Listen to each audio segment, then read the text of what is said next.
My child, stop. You didn't find this by accident. I brought you here, right now, because there is something I've written in the scrolls of eternity, and it has your name on it. Yes, yours. I need you to hear me. This is not just a message, this is a summoning. What I'm about to reveal carries the weight of heaven, the timing of prophecy, and the fire of your next assignment. You must watch this entire message. Do not scroll. Do not skip. Do not silence what your spirit is begging to hear. Every second matters. Every word is part of a holy unveiling.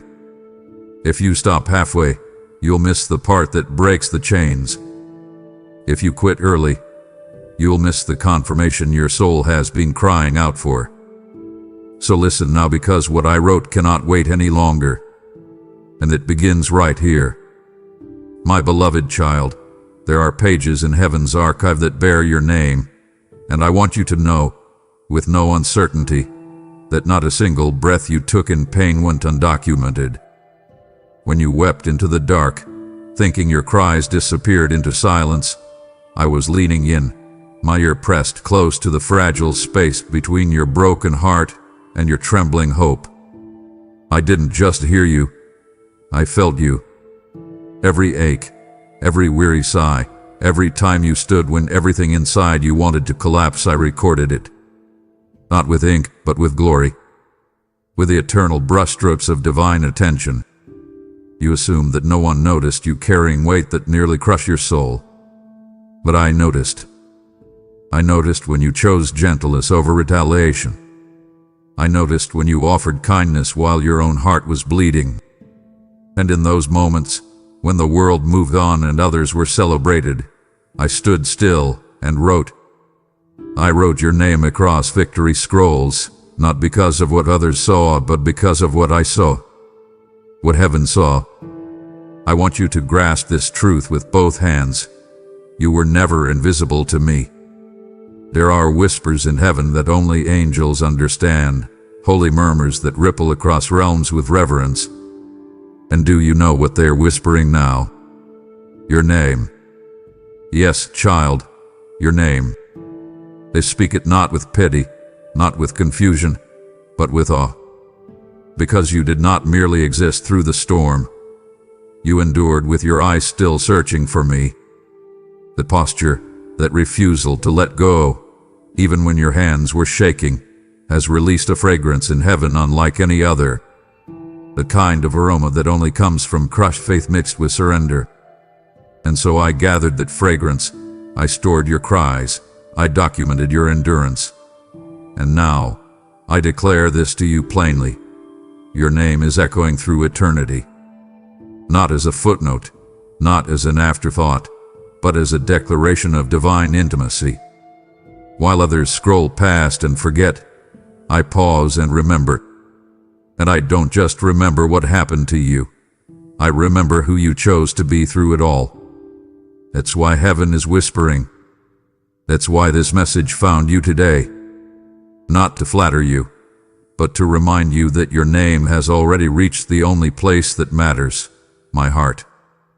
And from that place, I am now stirring things that have long been silent. Because the one who thought they were forgotten is about to be announced.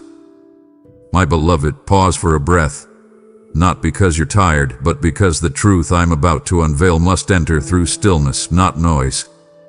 This moment is not a fleeting inspiration or a pleasant sentiment to encourage you for a day. No, this is eternal in its weight and exact in its timing. You haven't stumbled into this message. I led you to it. My hand has hovered over your life with unshakable precision. And what you are sensing right now in your spirit, that heat, that heaviness, that stirring in your chest that won't let go, is me. It's not your imagination. It's not coincidence. It's confirmation. You didn't make this up. You are reading too much into what's happening. I'm speaking. I am moving. I am declaring something over you that I decided before you ever took your first breath. And what I'm declaring now is simple yet seismic. Your name is written. not on paper that can burn, not on stone that can break, not in ink that can fade. It is written in light, sealed in radiance, etched into eternal scrolls guarded by angelic beings who tremble at the sound of my voice. It is inscribed in a realm no demon can access, no failure can erase, and no timeline can delay. You have questioned, haven't you? Not out loud maybe, but within. You've wondered if you matter. You've wondered if I've passed you by. You've tried to shake the thought that maybe what I promised others didn't fully apply to you. But hear me, child. Those thoughts are not rooted in truth. They are lies, dressed in the garments of delay. And I'm tearing them off right now. The reason the battle intensified is not because you were forgotten. It's because what's been written is nearing manifestation. Your name, shining with fire and promise, is seated on assignments that are being released even now. I haven't just called you. I've documented you. You are not one of many in my eyes. You are the one I thought about when I carved out destiny's timelines. You are not replaceable. You are not random. You are not here to simply witness others' fulfillment. You are here to carry something that only fits the fingerprint I formed in you. And because of that, what is written cannot be altered. Not by delay, not by disappointment, not even by your own doubt. Let me take you deeper now, into a place few dare to go, the place where I hide blueprints of glory. The scroll that bears your name isn't just a list of future blessings. It is a map of holy intention, carefully sealed until this moment of unveiling. You see, before your trauma, before your heartbreak, before your first night crying into a pillow no one else touched, I had already written your recovery. I had already written your comeback. I had already designed a restoration that defies logic, outrun's shame, and overwhelms fear. This message you're reading now, it is not the beginning of something new. It is the echo of something already written. That whisper in your soul, that inner knowing you've tried to suppress. That's the echo of your name reverberating through the scrolls of the sacred. You are forgotten. You're featured. And now I'm turning the page. I need you to understand the weight of this moment. When I say your name is written in light, I don't mean metaphorically. I mean spiritually, supernaturally, unshakably. Light that penetrates realms. Light that reveals what has been hidden. Light that blinds the eyes of the enemy and guides the hearts of angels. And it's that very light, that uncontainable, irreversible, divine radiance, that is now pointing directly at you. So stop asking if you're worthy. Stop wondering if I'm talking to someone else. I'm not speaking to the crowd. I'm speaking to you. Your name is written, and heaven is ready to release what the scrolls have held. Child, I need you to hear me not with wounded ears, but with a restored heart, because I am not speaking from a distance. I am speaking from nearness, from the ache you've tried to silence, from the hollow places in your soul where companionship should have been, but abandonment settled instead. Let's talk honestly, shall we? You've been overlooked. You've been passed by. You've stood in rooms where your gifts were invisible. Your loyalty was ignored. Your value went unspoken. You've watched others be celebrated for less effort while your sacrifices gathered dust in secret. And each time you swallowed your disappointment, each time you smiled when your heart was breaking, each time you encouraged others while no one noticed your own crumbling spirit, I was watching. And not only was I watching, I was writing. I etched your name deeper with every unseen act of love. I highlighted your loyalty in the face of rejection. I expanded your scroll every time you chose humility when ego would have felt like relief. Heaven does not miss what man ignores. I know the sting of being unseen. I felt it too, when they chose a murderer over me. when they mocked instead of marveled, when they crowned me with thorns instead of glory. I stood in the silence of misunderstanding, just like you have. That's why I don't just sympathize with your wounds. I honor them. I incorporate them into a narrative that will outshine the accolades of the popular and the praise of the visible. Let me be clear. I did not allow you to be overlooked because you lacked value. I allowed it because I was hiding your value for an appointed unveiling. What they skipped, I stored. What they disregarded, I reserved. And now, beloved, I am announcing what has been buried. I am highlighting what hath been hidden. Your name has not faded. It hath been fortified. To let the world scroll. Let them swat past your presence. Let them chase noise and neglect depth. Because what I am building in you doesn't need a stage. It needs a seal. And I have sealed it. Every time someone ignored your need but consumed your kindness, I wrote it down. Every time they used your strength but refused to acknowledge your weakness, I drew closer. And now that closeness is becoming commission. I'm not sending you out to prove anything. I'm sending you out because what I planted in you has reached maturity. What you built in the silence will now rise with power. Your name is not on the lips of the popular. It is on the scrolls of the sacred. And I am turning those scrolls now. So rise in this truth. Shake off the residue of rejection. It did not reduce your worth. It refined it. You were never made to fit their rooms. You were made to host my presence. And now, child, my presence is responding, not to applause but to your persistence. Because the one who was overlooked by man is about to be highlighted by God. My child, stop running from the silence, because that's where I've been meeting you all along. I know you've wondered if I noticed. I know you sat on the edge of your bed, holding questions you were too afraid to voice. Not because you doubted my existence, but because you feared your pain wasn't loud enough to reach me. You worried that maybe your suffering wasn't dramatic enough to matter. That maybe because you didn't fall apart publicly, I didn't count your tears. But let me say this with fire and finality. Every sigh, every tear, every prayer you whispered into your pillow instead of a pulpit was heard and honored. You did have to perform for me to pay attention. You did have to collapse in front of people for me to collect your cries. While others demanded spotlight suffering to validate your struggle, I was already documenting the depth of your endurance in the unseen. There is a heavenly archive, not of accomplishments for the crowd, but of the crushed places of the consecrated. And in that place, your name is highlighted, not because you did everything right, but because you stayed close.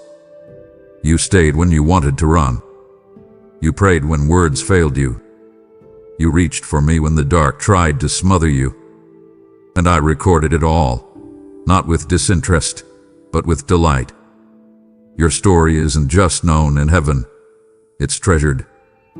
Your name is stitched into the very pages where miracles are conceived and movements are born. You didn't just survive, you sowed. Sowed tears, sowed faith, sowed obedience. And I've been keeping perfect record of every scene, every surrender, every scar. Heaven's ink doesn't run dry. It doesn't forget. And it never overlooks sacrifice. What you did in secret, I am preparing to announce in the open. And child, understand this. Documentation means intention. I didn't just notice you in passing. I intentionally watch you, not to judge you but to draw. Every breath you took in defiance of despair, every time you clung to the last thread of hope, I documented it as a weapon, a testimony, a future monument to be revealed in the moment of breakthrough. I wasn't distant while you were unraveling. I was writing redemption into every moment of silence. writing strength into the pages of your pain, writing resurrection even when you thought it was the end of your story. My pen never stopped moving, and it still hasn't. So stop thinking you've been forgotten just because the crowd moved on. I never moved.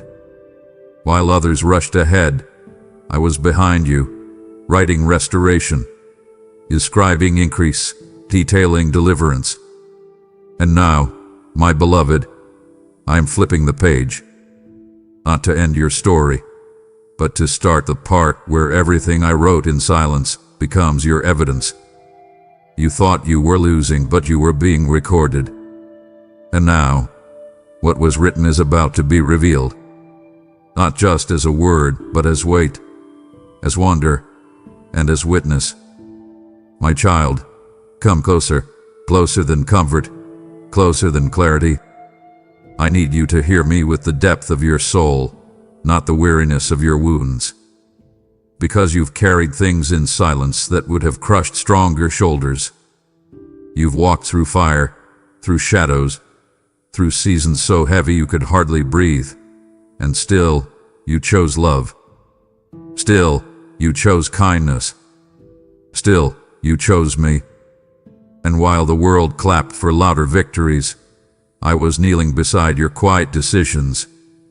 Those moments when no one saw the internal war you were fighting.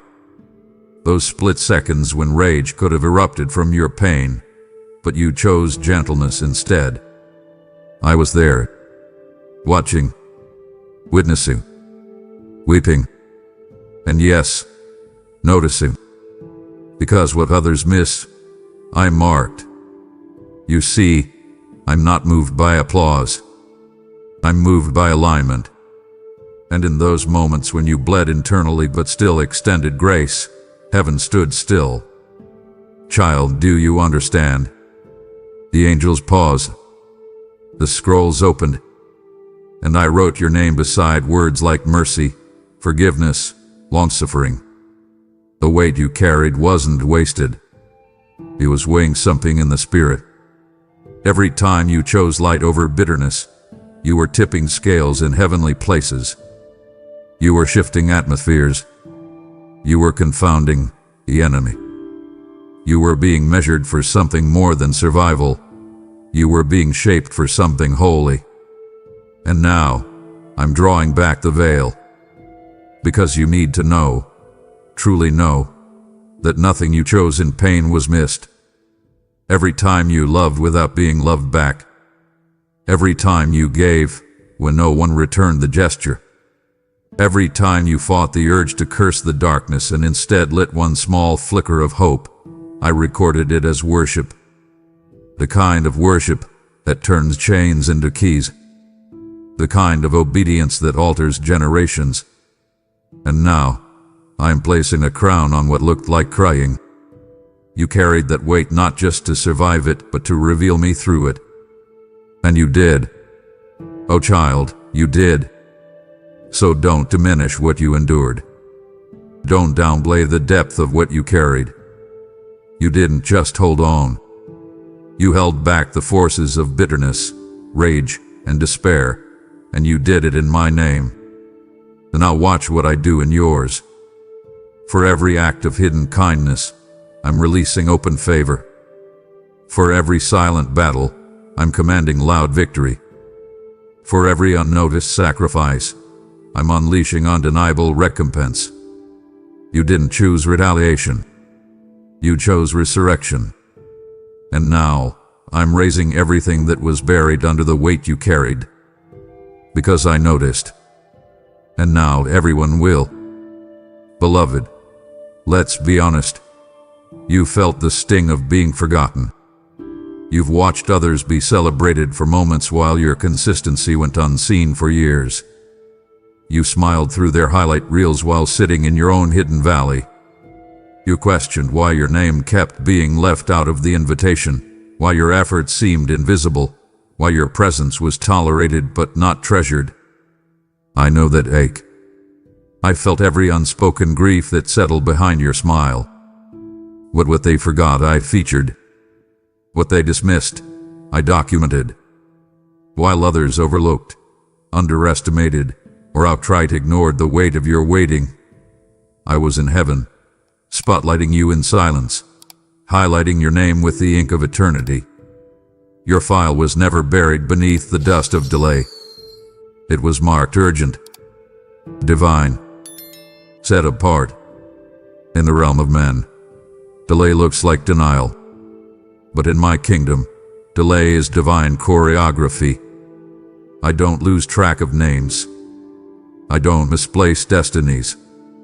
While others saw a detour, I saw a design. Every time someone else was chosen before you, I was adding layers to your preparation. Not because you were forgotten, but because you were favored differently. While people promoted the loud, I prioritized the loyal. While others were being launched into temporary platforms, I was building eternal ones under your feet. That is why I kept you hidden. Not as punishment, but as protection. I didn't let the wrong people access you. I didn't allow the wrong moments to attach their names to what only heaven was meant to deliver. This was never about being overlooked. It was about being reserved. And now, child, I am opening what has been sealed. I am unlocking what's been stored behind the veil of timing. Your name isn't just written on a list, it's carved into a scroll. The kind of scrolls angels are assigned to guard. And now that scroll is being unrolled. Not because I changed my mind, but because the moment finally matched the magnitude of what I wrote. When I open a scroll, I don't open it halfway. I open it fully. The details I wrote into your life, the promises, the prayers, the preparation, they are not lost. They are not outdated. They are not irrelevant. They are arriving on schedule precisely when the atmosphere, your soul, and my will align. So now, lean in. Because when heaven opens a file, hell trembles. When I highlight a name, the earth must respond. You won't need to chase visibility. You won't need to strive for recognition. The spotlight that's coming is not about ego. It's about evidence. Evidence that I saw what they didn't. That I valued what they overlooked. That I kept record when everyone else moved on. You are not behind. You are not forgotten. You are the headline of heaven's unveiling. And now, the scroll is open, and the silence has surrendered to my voice. Child, time has lied to you. Clocks have mocked you. Calendars have taunted your spirit with the weight of waiting, whispering lies dressed as logic. You've looked at birthdays past, seasons missed, opportunities that came and went, and you've wondered, did I miss it? Am I too late? But I am here to silence every ticking second that tried to convince you you're behind. I am not a God of delay. I am a God of divine design. I do not operate in man's minutes. I move in miraculous moments. You see time as linear. I see it as layered. And child, I never write a destiny without synchronizing it with supernatural timing. If the door didn't open then, it was because the room wasn't ready for you, not the other way around. When I say you're on time, I don't mean barely. I mean bullseye. I mean heaven's spotlight is turning precisely now, not early, not late, to align with the coordinates I carved in eternity. You are not off course. You are not disqualified. You are arriving like an arrow loosed at the exact second when impact is inevitable. Yes, others ran ahead. Yes, others seemed to get there faster. But what they reached was temporary. What I'm preparing you to walk into is timeless. You were never meant to keep pace with the world. You were born to keep rhythm with me. And my rhythm is revelation, not rush. My rhythm doesn't stutter. It summons. And right now, heaven is summoning you forward. Look around. The shift you feel isn't just emotional. It's eternal. The signs are speaking louder. The atmosphere is pregnant. The tension is birthing. Why? Because your arrival has been scheduled into this sacred hour. Not because you forced your way forward, but because you waited. And in my kingdom, waiting doesn't weaken timing, it welds it. Welds it to the strength of faith. Welds it to the power of trust. Welds it to a glory that man can't counterfeit. This moment, right here, is not a fluke. It is the now I declared when I first whispered your name into being. And now that now is opening.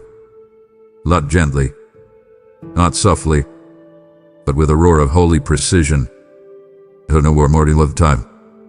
No more apologizing for your pace. You are not behind. You are becoming. Becoming the kind of testimony that makes others question everything they thought they understood about timing, favor, and divine alignment. The world may measure time by what was missed. I measure it by what I've made ready. And child, you are ready. Not because time said so, but because I did. And when I say now, no delay, no demon, no doubt can stop what I've appointed. To walk forward boldly. This is not a late arrival. This is a divine entrance. My child, hear this clearly. What I'm doing in your life right now isn't about recognition. It's not about followers' applause or public validation.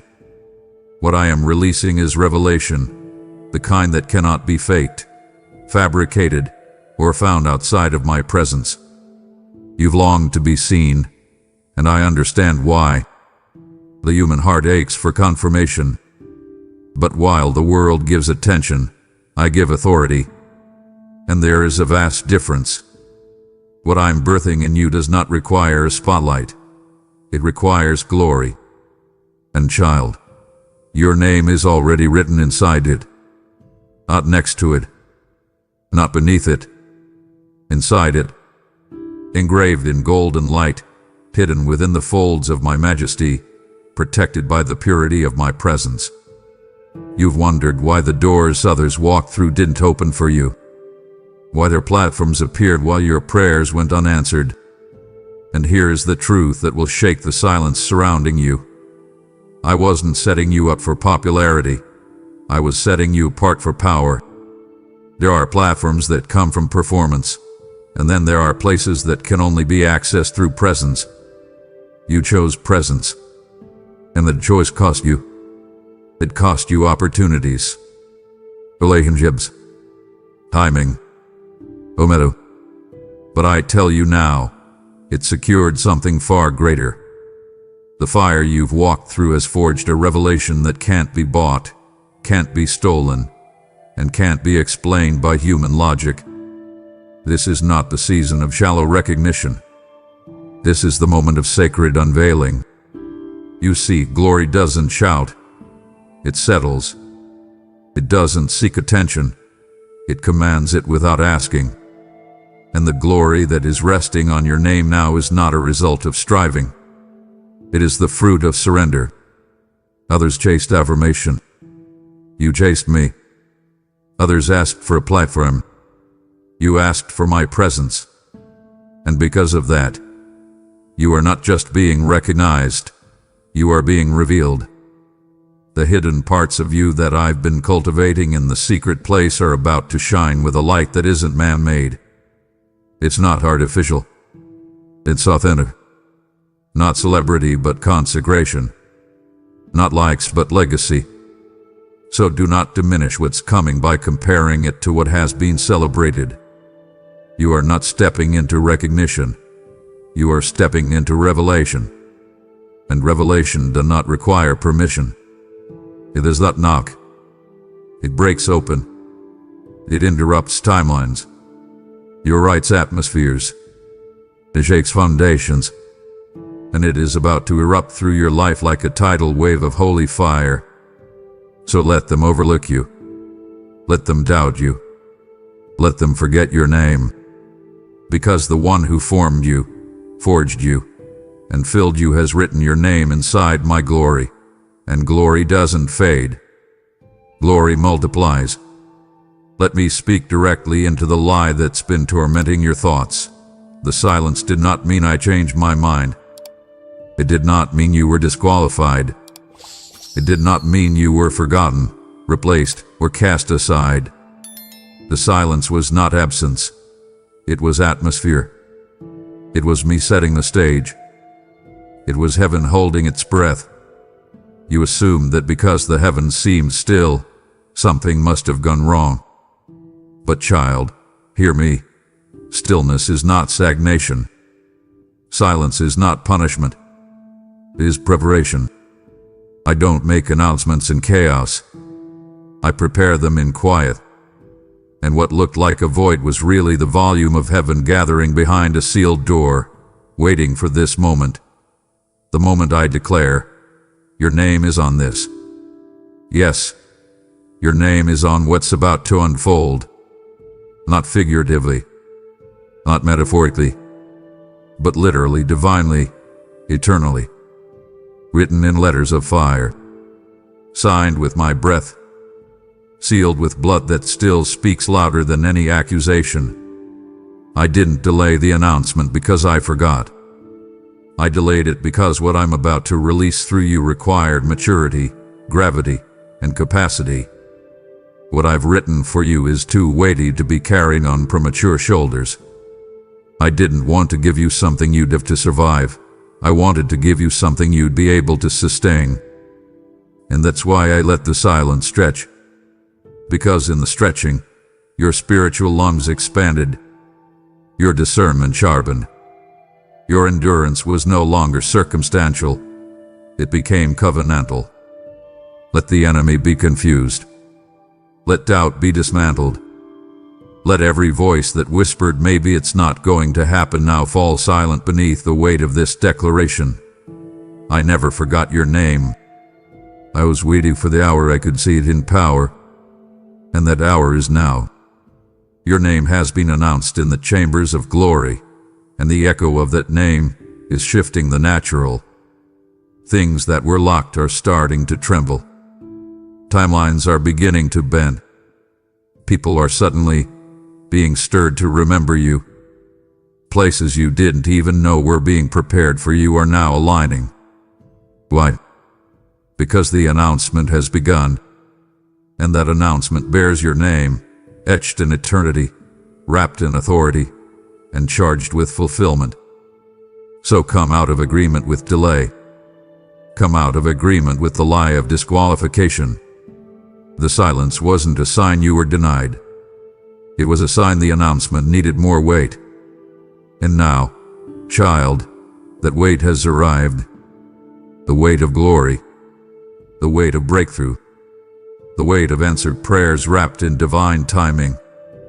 And your name, the one you thought was forgotten, is now front and center in what I'm about to unfold. What's coming won't need explanation. It will speak for itself. Because when I write a name into a season, nothing can erase it. And I say to you now with clarity and conviction, your name is on what's coming next. Beloved, come closer, because I want you to hear me beyond the noise, beneath the pressure, deeper than doubt. There is a sacred accounting taking place that no man sees but all of heaven honors. You assume your secret sowing went unnoticed. You thought the quiet sacrifices you made, when no one was looking, when no applause followed, when no thank you echoed back, were buried in the silence. But hear me now, they were not buried. They were banked. They were sown into a soil only I see. And child, every single seed has been recorded in glory. You sowed when you had little. You gave when you needed. You forgave when you were wounded. And every act, no matter how small it felt in the moment, became divine ink in the hand of the author. Your tears were never wasted. They were used to write the chapter that only obedience can unlock.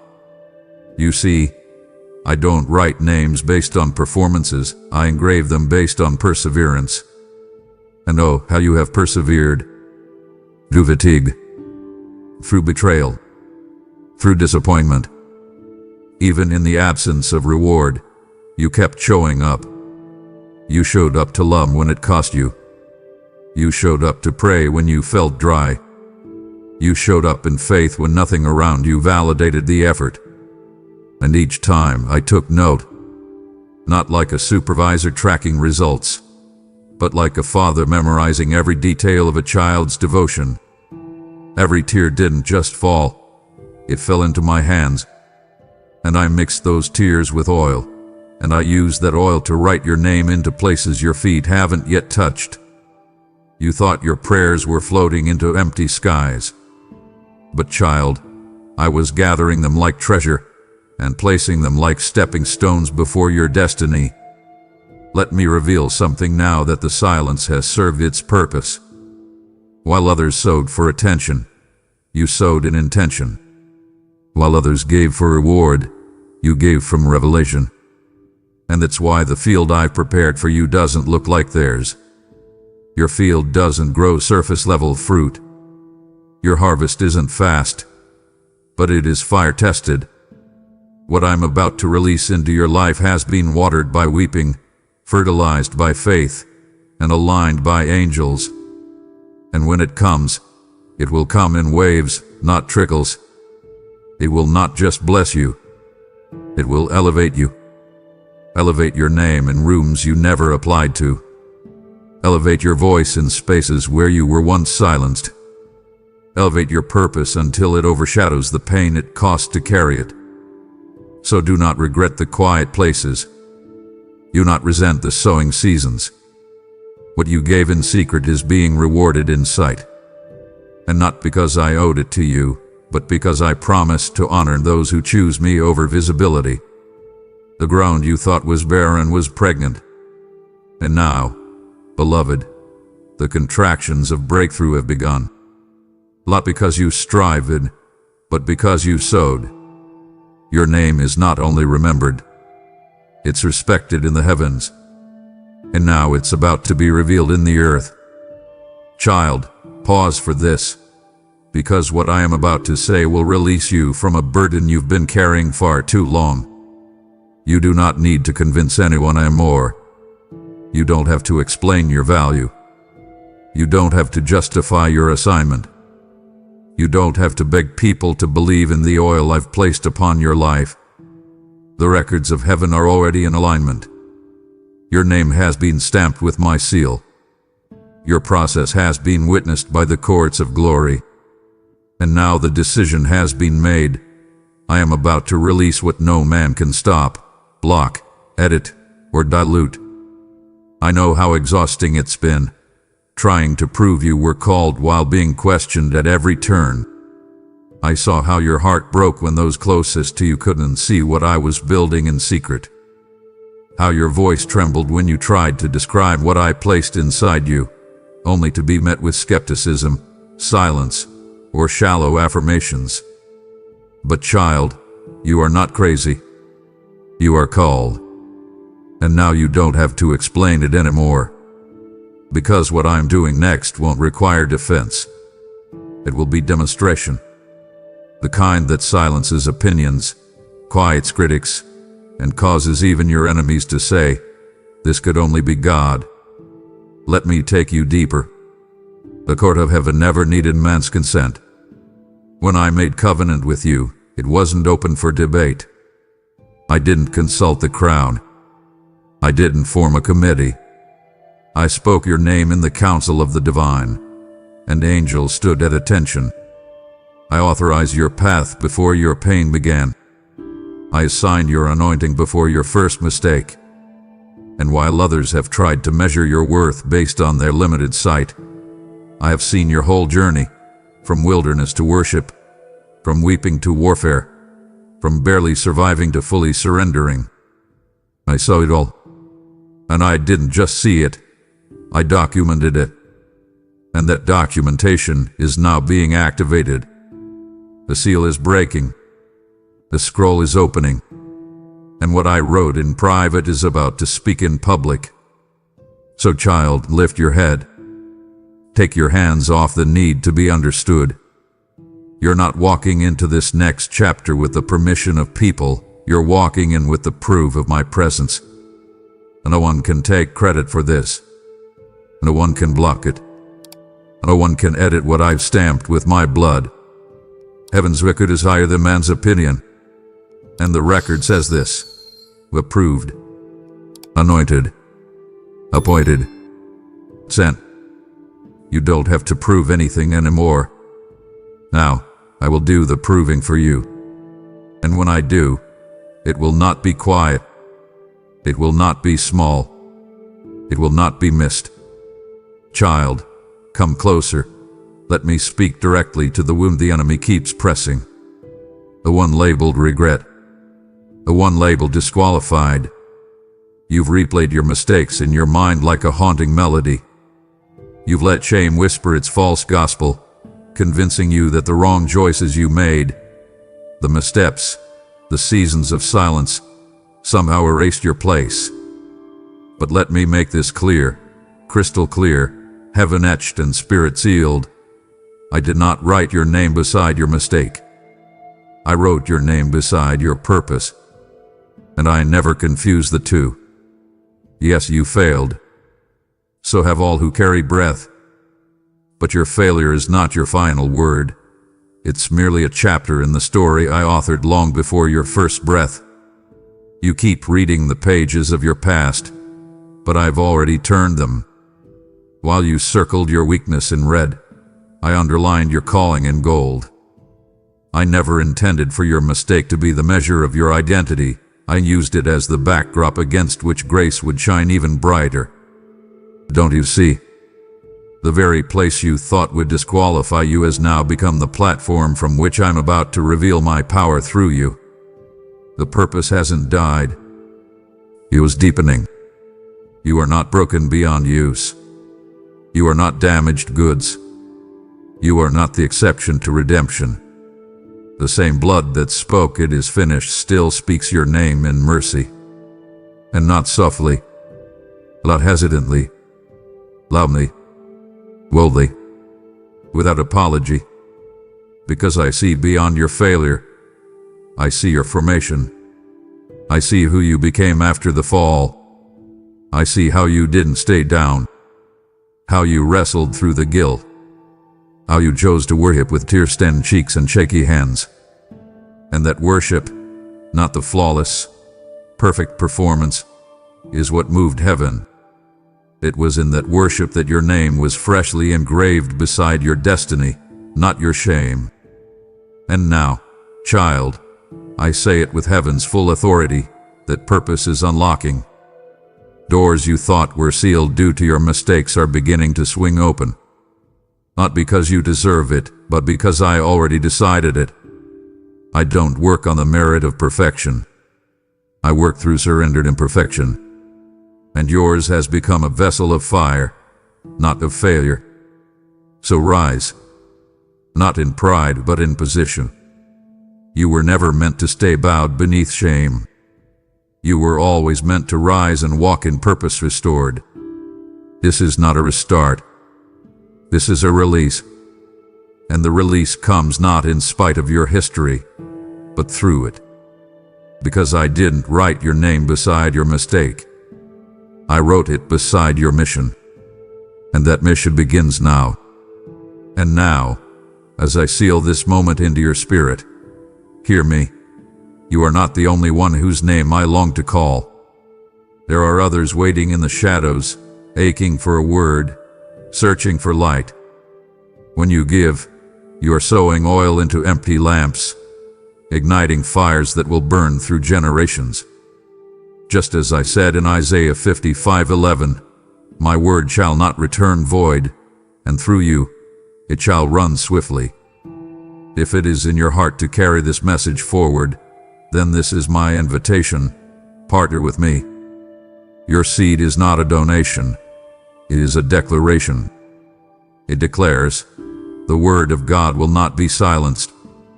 I will multiply your gift, protect your harvest, and surround your household with favor. You'll now activate this moment.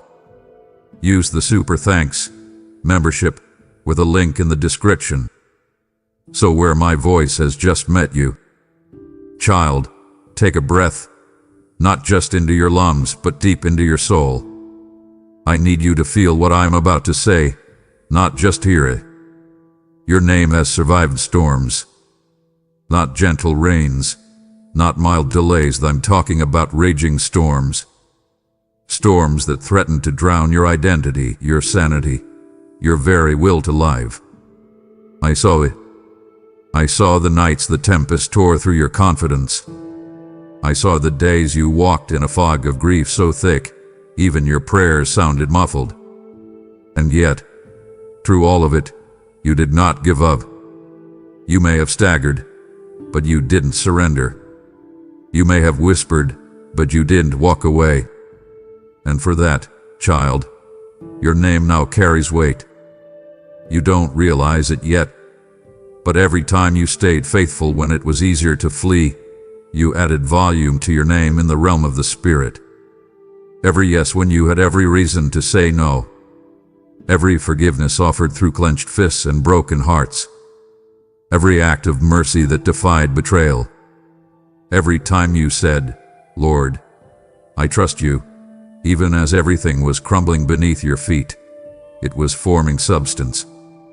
You didn't just survive a storm, you became a storm breaker, a pattern shifter, a curse cutter, and heaven knows it. Your name rings differently now, not just in the mouths of angels, but in the strategies of my plans. Because your endurance, quiet as it was, has been loud in heaven. The weight your name carries isn't just favor. It's fire-tested authority. The kind of authority that doesn't need to shout to be felt. It's in your posture. It's in your intercession. It's in the way you walk into a room with nothing but my spirit and shift the atmosphere. You thought you were unnoticed, but in truth, you've been marked. And not with scars of defeat, but with signatures of survival. You're not limping, you're leading. And not leading from pride, but from proven pain. And that is why I'm now placing a fresh mantle on your life, not because you asked for it, but because you qualified for it through fire. So stop comparing yourself to others who rose without storms. They may have elevation, but you carry establishment. They may have platforms, but you carry presence. Your name didn't just make it through. It grew through. And that's why I can trust you now with things I couldn't before. Because you're not driven by applause, you're grounded in assignment. And assignment doesn't come to the aggressive, it comes to the imprinted. And your soul bears the imprint of endurance. That is why, child, your name now carries weight in my kingdom. Not as a decoration, as a declaration. And that declaration is about to be demonstrated. Child, lean in, because this may be the healing you didn't know you needed. You've tried so hard. You've spent years attempting to prove that you're worthy, that you're not a mistake, that you're not a disappointment. You've measured yourself against expectations that were never mine, and you've worn masks just to feel accepted. You've pushed, pressed, and poured yourself out to earn what I already gave freely. And now I come to you not with judgment, but with truth, holy, burning, liberating truth. I didn't wait for your perfection to write your name. I wrote it in love before you ever performed. Yes, before you knew how to walk in purpose.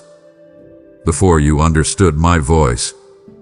Before you could quote the verses or master the disciplines. Before you got it right. I knew your future, and still, I chose you. Still, I whispered your name into the eternal scrolls. I didn't write it because of your strength.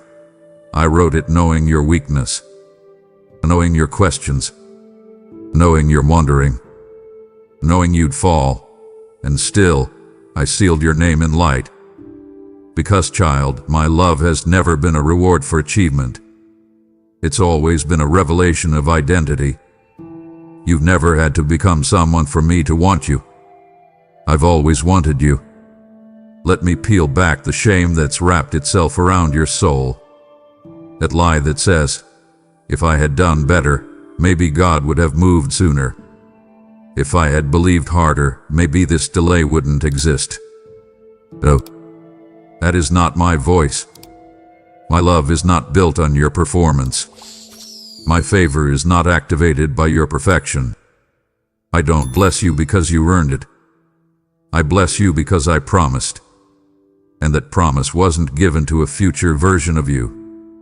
It was given to this version, the one still learning, still breaking, still reaching. I wrote your name in my book not in ink of approval, but in the blood of mercy. You can't erase it with failure, and you can't increase it with success. So let go of the striving. Let go of the anxiety that says you need to be better for me to move. I don't move because of your polish. I move because of your posture. And your posture, beloved, has already turned my heart. Your desire to be near me, even when you feel unworthy, has already captured my attention. I don't need you to earn anything. I need you to receive what's already yours.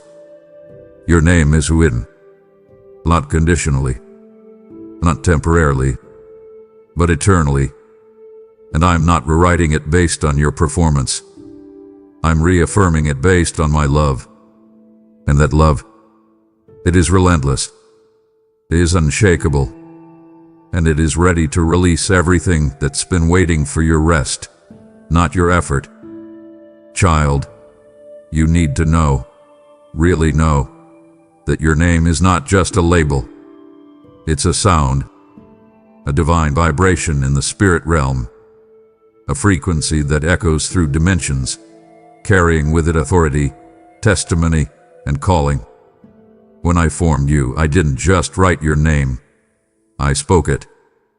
And in that sound, I planted a signature that hell recognizes and heaven protects. That's why you've been fought so hard. Because your name carries sound waves of shift. It doesn't just exist to, it interrupts. It doesn't just echo, it enforces. Every time you speak in faith, even in whispers, the sound of your name grows stronger.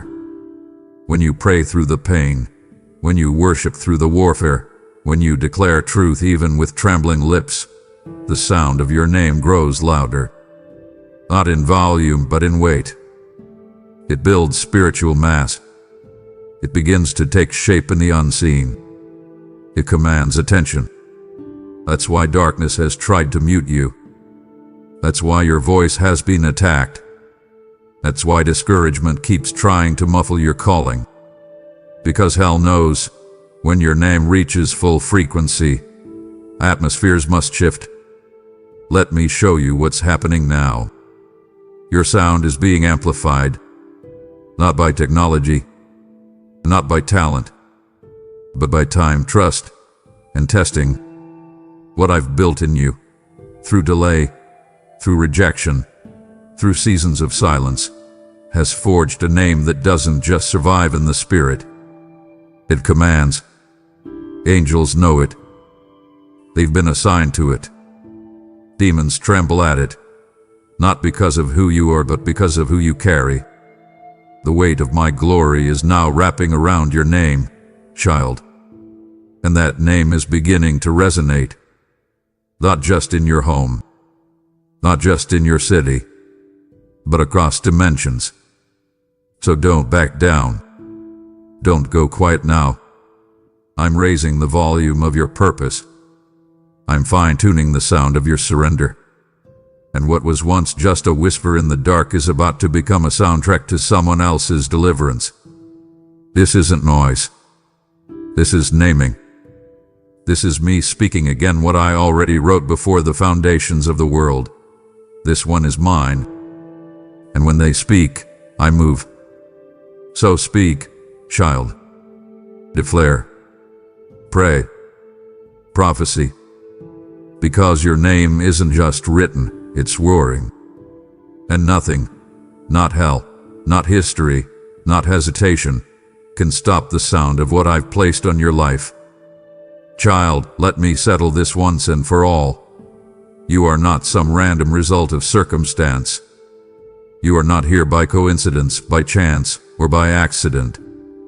You were chosen with precision. Chosen not on a whim, not as a backup plan, not because someone else dropped out, but because you were always mine. When I created the blueprints of the galaxies, when I flung stars into space and painted light across darkness, I also spoke your name. And I didn't whisper it. I declared it. With fire, with force, with finality. And every syllable of your identity was carved into the fabric of heaven with eternal intention. You see, I didn't just name you. I knew you. I didn't just assign you breathe. I assigned you destiny. And non-generic, recycled destiny. No, divine, custom-made, crafted in the fire destiny. Your purpose was hand-forged in the furnace of my wisdom, shaped in the secret place of eternity, and written in a scroll before you ever tasted oxygen. You were not a maybe. You were a mandate. And the enemy has tried everything, through trauma, through rejection, through delay, to make you question the accuracy of your assignment.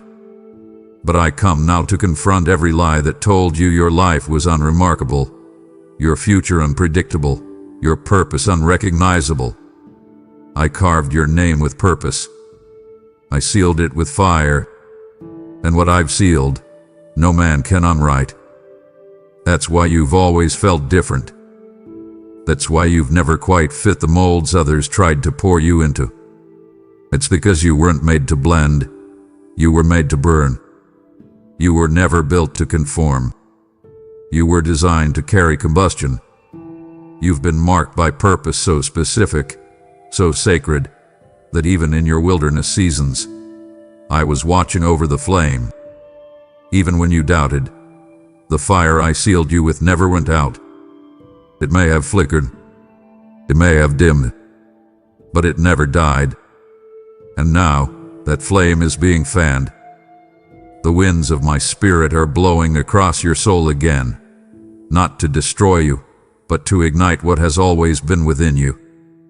So let this be the line drawn in the sand. You are not the result of randomness. You are the fulfillment of revelation. You are not fighting for a seat at the table.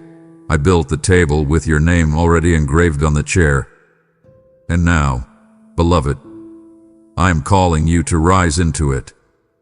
Not with hesitation, not with guilt, but with holy confidence. Because when I carved your name, I carved it knowing the fullness of who you would become. And now, the fire I sealed you with is about to announce you to the world. Come closer, child. I see your mind spinning, heart racing, spirit weary. You've been analyzing every detail, overthinking every possibility, trying to calculate my movement based on patterns and probabilities.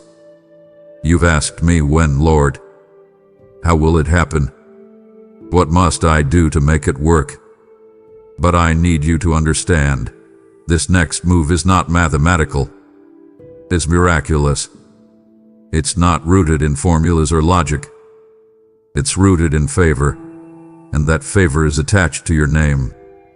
Not because of what you figured out, but because of who I've called you to be. You can't research your way into what I'm about to release. You can't plan your way into what I've already prepared. I see you building strategies in your mind, trying to reverse engineer breakthrough, trying to do everything right so nothing goes wrong. But child, this isn't a problem to solve. This is a promise to receive. What's coming will bypass the laws of reason. It will break the rules of time. It will make no sense to the natural mind, because it will be born from the supernatural. That's what favor does. Favor doesn't need permission. Favor isn't predictable. Favor finds you, wraps around your name like a banner, and pulls the future into your now. So rest, my child. Rest in knowing that your destiny isn't hanging on the thread of your understanding. It's anchored in my decision. And I've already decided to bless you, not because you calculated the correct formula, but because you trusted me when it didn't add up. You honored me when the answers didn't come. You kept walking when the path made no sense. And that, beloved, is what activates favor. That is what causes doors to swing open without keys. That is what causes rooms to remember you without resumes. This isn't about your plan. This is about my presence. And where my presence is, favor flows like a river, and it's flowing toward you. Let go of the spreadsheet. Lay down the formula. Favor is faith's fragrance, not effort's evidence. And child, your name carries that fragrance now. The oil that's on your life is about to provoke recognition you didn't apply for, answers you didn't ask for, help you didn't expect. You've done your part. Now watch me do mine. I don't need your perfection. I need your positioning.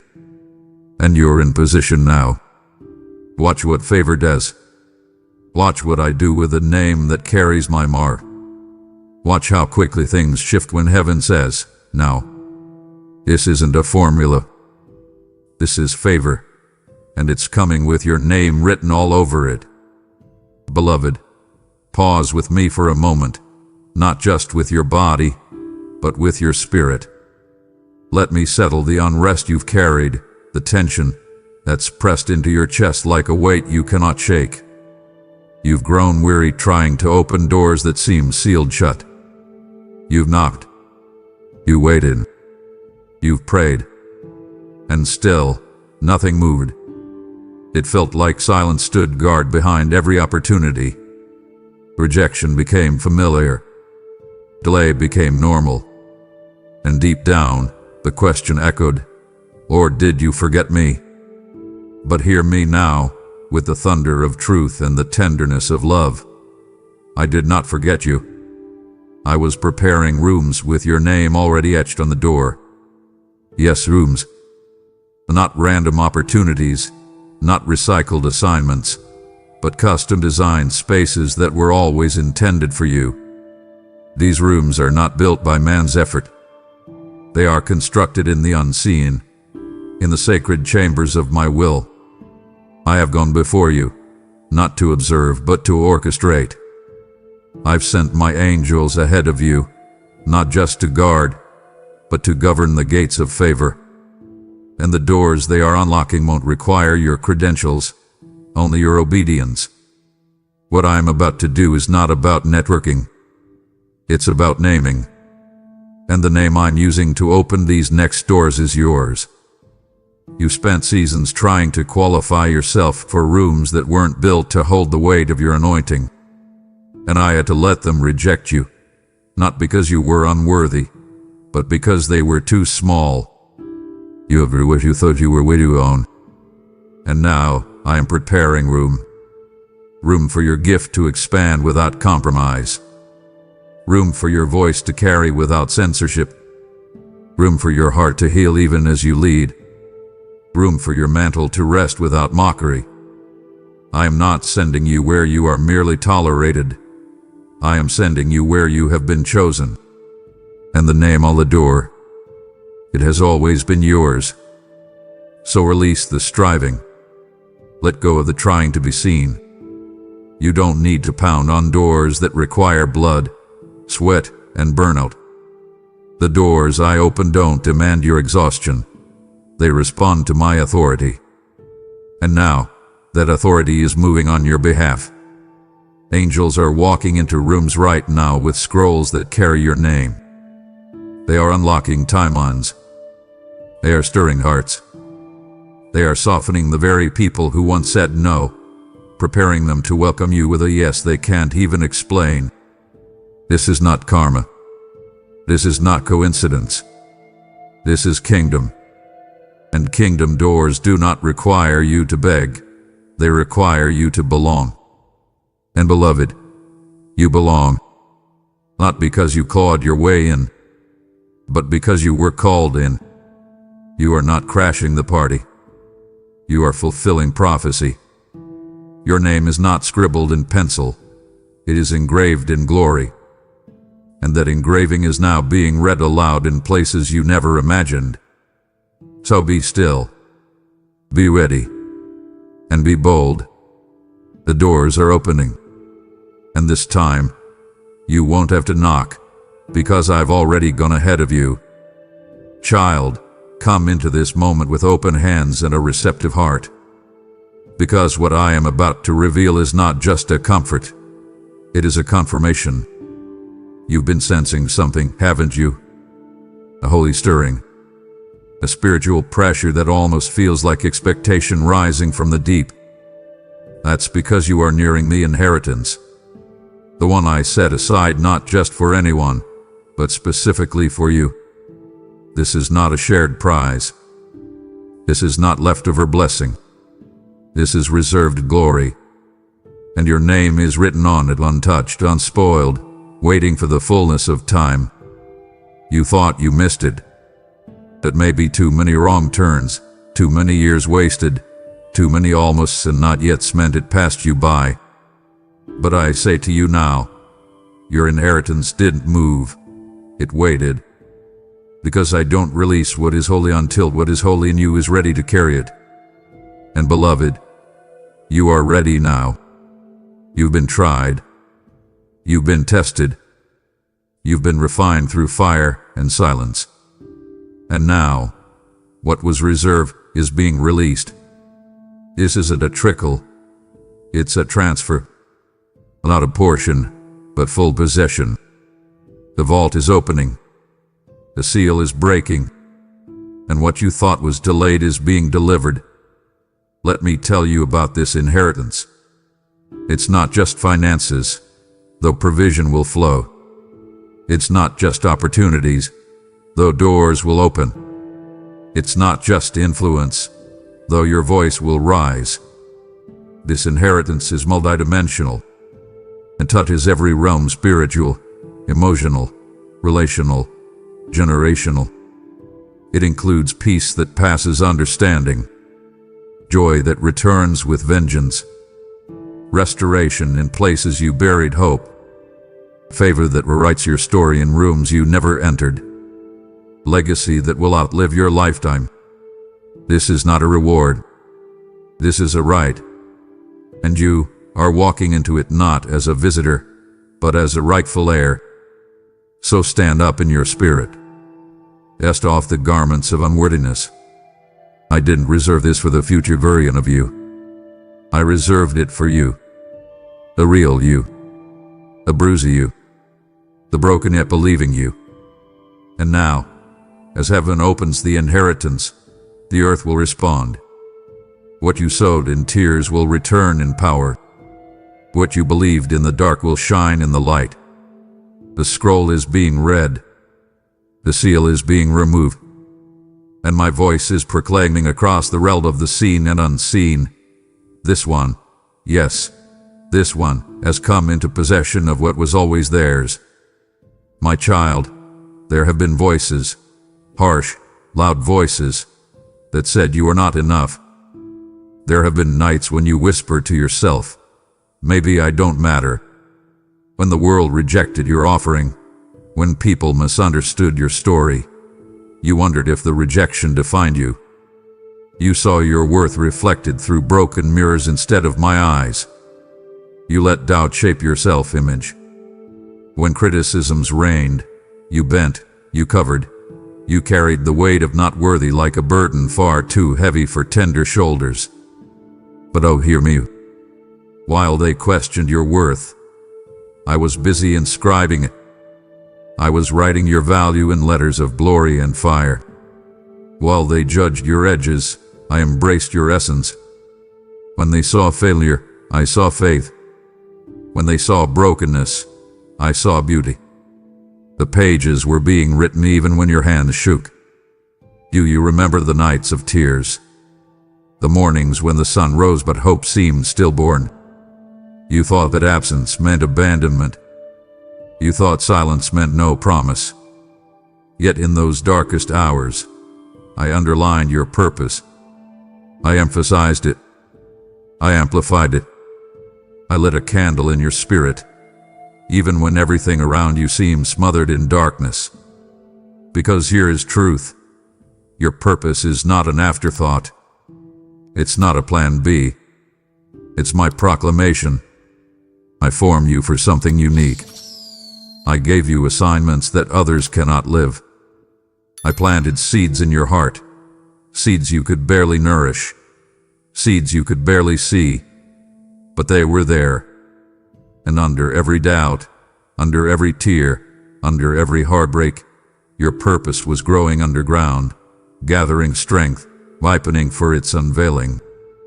I want you to receive this. Worth is not your performance. Worth is my promise. Purpose is not measured by applause, by followers, by visible success. No. Purpose is anointed. Purpose is wombed in my will. When you felt invisible, I saw. When you felt unqualified, I crafted. When you felt small, I prepared you for mountains. I did not wait for you to climb high to declare your purpose. I declared purpose while you were still laying stones of faith, one by one. Even when your vision wavered, I held the blueprint steady. Even when your steps faltered, I kept marking the path with my light. I underlined your calling in colors of covenant.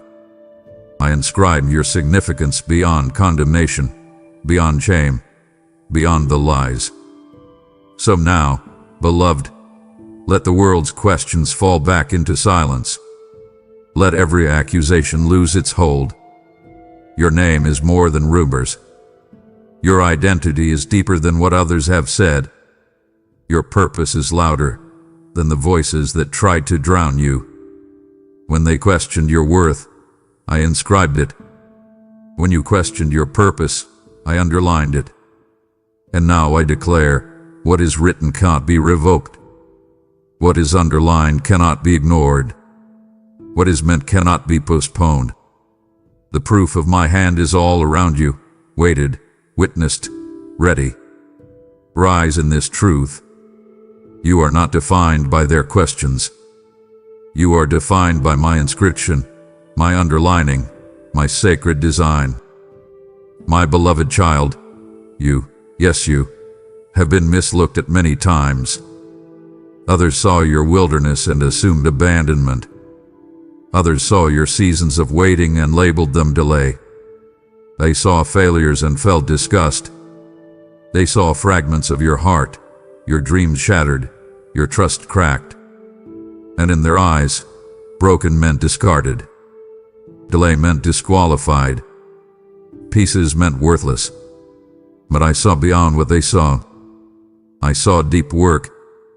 I saw my hand refining you, through the fires, through the silence, through the nights when your soul could barely whisper faith. I saw growth hidden beneath bruising, restoration tucked behind every tear, resurrection stirring beneath every collapse. While they judged by what they saw, I judged by what I formed. I judged by what I spoke. And I judged by every time you held on, even when your grip was slipping. You thought that broken pieces meant you'd never be whole. You thought delay meant the season was lost. You thought shattered dreams would never be rebuilt. But I do not build with perfection. I build with faithfulness. I build in the secret. I build where no one is watching. And what I build through brokenness is strong, strength that cannot be copied, character that cannot be counterfeit. Deep work is invisible work, but powerful. Rebuilding takes time. And the broken pieces, when surrendered, become part of a mosaic, beautiful, unique, sacred. Each crack becomes a line of light. Each shattered fragment becomes a prism through which my glory shines. Each season of delay becomes an incubator for new dimension, new sound, new authority. Look at your hands. You see the scars, the pain, the moments you fell and felt undone. They are not marks of shame. They are marks of my craftsmanship. They tell a story, one of endurance, one of purpose, one of fidelity when the world turned away. When they looked at you and saw delay, I saw deep work. When they saw pieces broken, I saw something being built. And not just being built, but being designed, being prepared, being raised. I prepared you for weight. I prepared you for fire. I prepared you for glory. The time of preparation has been happening. The work beneath has been happening. The building in the shadow has been happening. So let the pieces speak. Let your scars testify. Let your delays become the drum beats of your destiny. This is not delay. This is development. This is deep work. What was broken is being made beautiful. What was delayed is now being deployed. What was shattered is now being shined through. And the masterpiece I am creating with your life is about to be revealed. Not in fragments. Not half-built, but whole. Fully built. Fully yours. Your name will not be whispered in shame.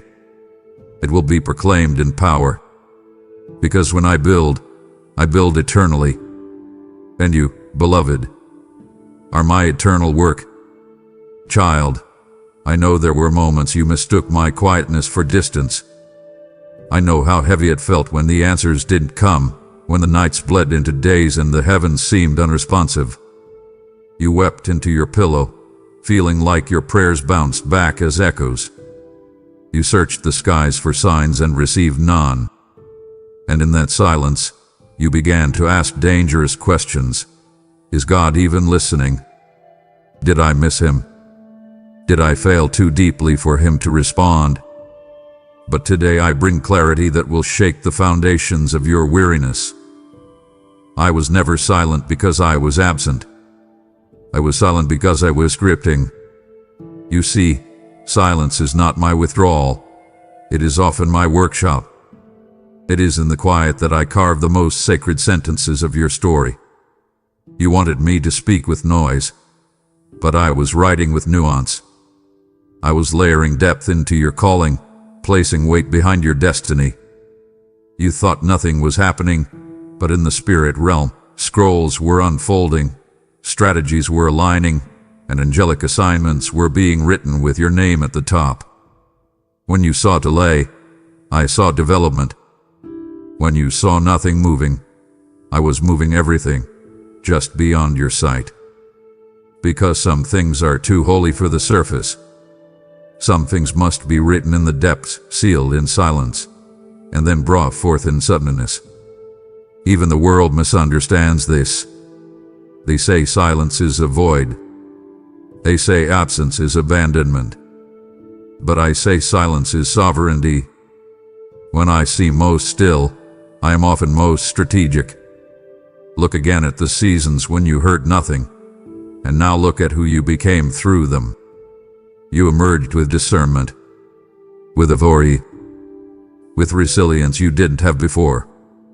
Those weren't empty days. They were holy days. Days of divine dictation. Days when I was drafting chapters of your life that had never been lived before on earth.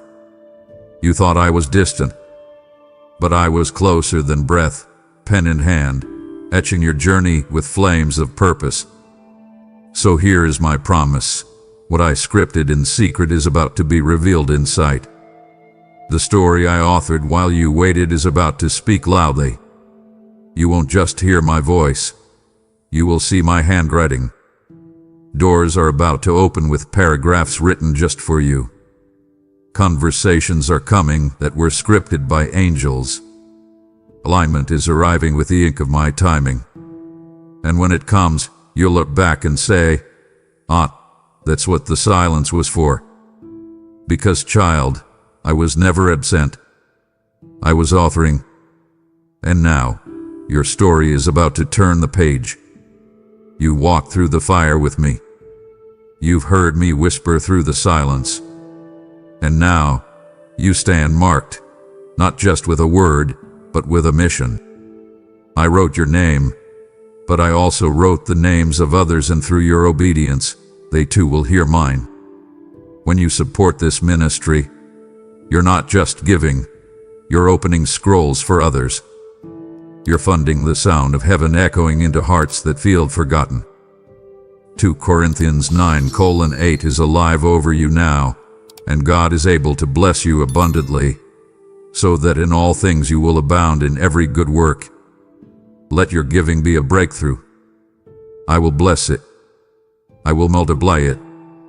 Go now, click Super Thanks, become a member, or use the PayPal link below.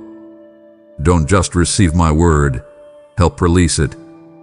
Come here, my child. Come close enough to hear the truth that contradicts what you felt. You believed you were buried. You felt the weight of darkness pressed down on you like soil closing in. You lost sight. You lost sound. You lost sensation. The grief, the rejection, the disappointment. It all convinced you that something in you had died, that your destiny had been covered, that your potential had been discarded. But now, I interrupt that narrative with a truth so powerful, so liberating. It will crack the lies like dry earth. You were not buried. You were planted. Yes, planted, intentionally, divinely, prophetically. I took what looked like defeat and turned it into development. I covered you not to kill you, but to prepare you. I allowed the hiddenness not to punish you, but to protect you. Because some growth can only happen underground, in the dark, in the pressure, in the silence. That wasn't a coffin, child. That was a cocoon. A place where death makes room for transformation. And though no one celebrated you during those seasons, though others walked away, though even your own mind betrayed you with whispers of despair, I stayed. I watered. I watched. I waited. And now the soil is breaking. The roots you did know were growing have now anchored you. You didn't see them, but they've been forming strength, wisdom, discernment, depth. All the things shallow soil could never have given you. And now, I say it with all the authority of heaven, it is time to rise. Not slowly, not apologetically, not with guilt or shame, with glory. Rise into visibility. Rise into impact. Rise into the fullness of the name I have written over you. They may have walked away when you were hidden, but they will witness what comes forth when I call you into bloom. You are not emerging weak. You are emerging warring. You are not rising fragile. You are rising formed. And the growth about to be seen in your life will be a sign to many that I do my best work in the soil, in the secret, in the silence. The harvest about to burst forth from your life will shake those who wrote you off, not as revenge, but as revelation. They will see that you were not buried. You were planted. And what I plant, I water. What I water, I grow. And what I grow, I guide. Child, the earth is shifting beneath your feet. The ground can no longer hold you. The shell has broken. The seed has awakened. The sun has risen. And now, beloved, so will you. Beloved, lean in. Because this is not just a message, it is a moment. You spent so much time wondering if I still remember you. The days turned into years. The promises turned into questions. The dreams became almost too painful to revisit. You saw others rise. You watched others be called, commissioned, celebrated. And though you celebrated them with sincerity, deep down you asked, "What about me, Lord? Did you forget my name?" No, child. I never forgot. In fact, I never even misplaced you. And now, not only am I remembering your name, I am announcing it. Yes, announcing it. Speaking it into realms that have long resisted you. declaring it before angels, before leaders, before kings and gatekeepers. Here is a sound going forth, and that sound is your name wrapped in my authority. When I announce, things shift. I don't need an invitation. I don't ask for permission. When I speak, creation responds. And I am speaking your name now, not as a whisper, but as a divine decree. The timing is no longer waiting. The tables are being set. The stage is being turned. And where you were once ignored, you are about to be acknowledged, not for ego, but for impact. Not for applause, but for assignment. You've walked through years of invisibility not because you were irrelevant, but because your emergence needed to be pure. I was shielding you from premature exposure. I was protecting the oil I placed on your life. But now, the season of sacred hiddenness is shifting. The trumpet is sounding, and your name is being announced to the right ears. People you don't even know are beginning to feel drawn to you. Platforms you didn't chase are beginning to make room for you. Conversations are happening behind doors you never knocked on, because I am the one who speaks your name into existence. So rest your heart. You don't need to campaign. You don't need to network your way into the next level. Your announcement is divine. It is rooted in prophecy, not politics. It is birthed from the scrolls of heaven, not the systems of man. And when I announce, no one can mute what I amplify. Not jealousy, not history, not limitation. This is the sound of recognition coming into alignment with revelation. And it begins now. The same God who whispered your name in the womb is now shouting it in the spirit. It ready not just to be seen but to be sent. Because when I announce a name, it always comes with movement. My child, oh my child, I felt that moment when you sat alone, your heart exhausted, your hope bleeding out onto the floor of your soul. You did announce it to anyone, but internally, you gave up. Quietly, secretly, you folded the dream. You silenced the promise. You told yourself, maybe it wasn't real. Maybe I made it up. Maybe it's not for me anymore. You tried to protect yourself from disappointment by walking away from the very thing you once held close. You stopped praying like you used to. You stopped expecting like you once did. You changed your mind about you. But listen to me now.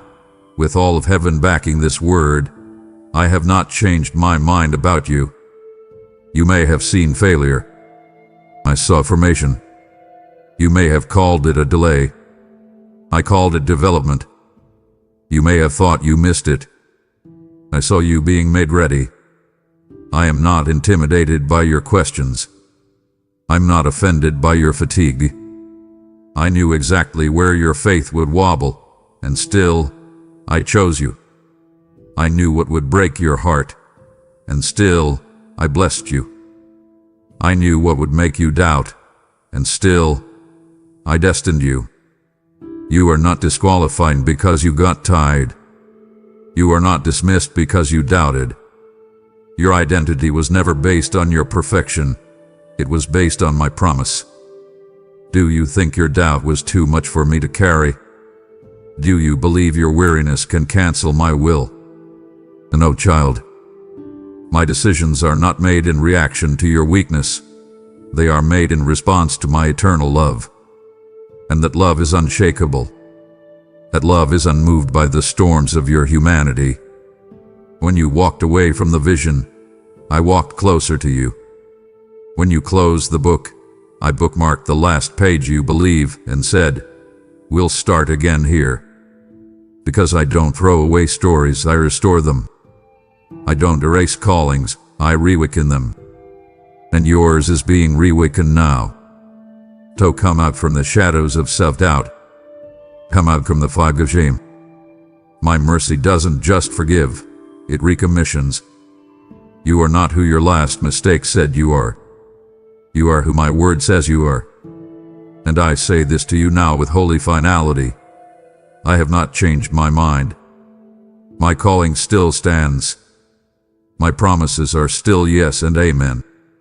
And my hand is still stretched toward you, not to punish, but to pull you forward. Let go of what you told yourself to cope. Pick up what I told you to carry. The mantle still fits. The mission still breathes.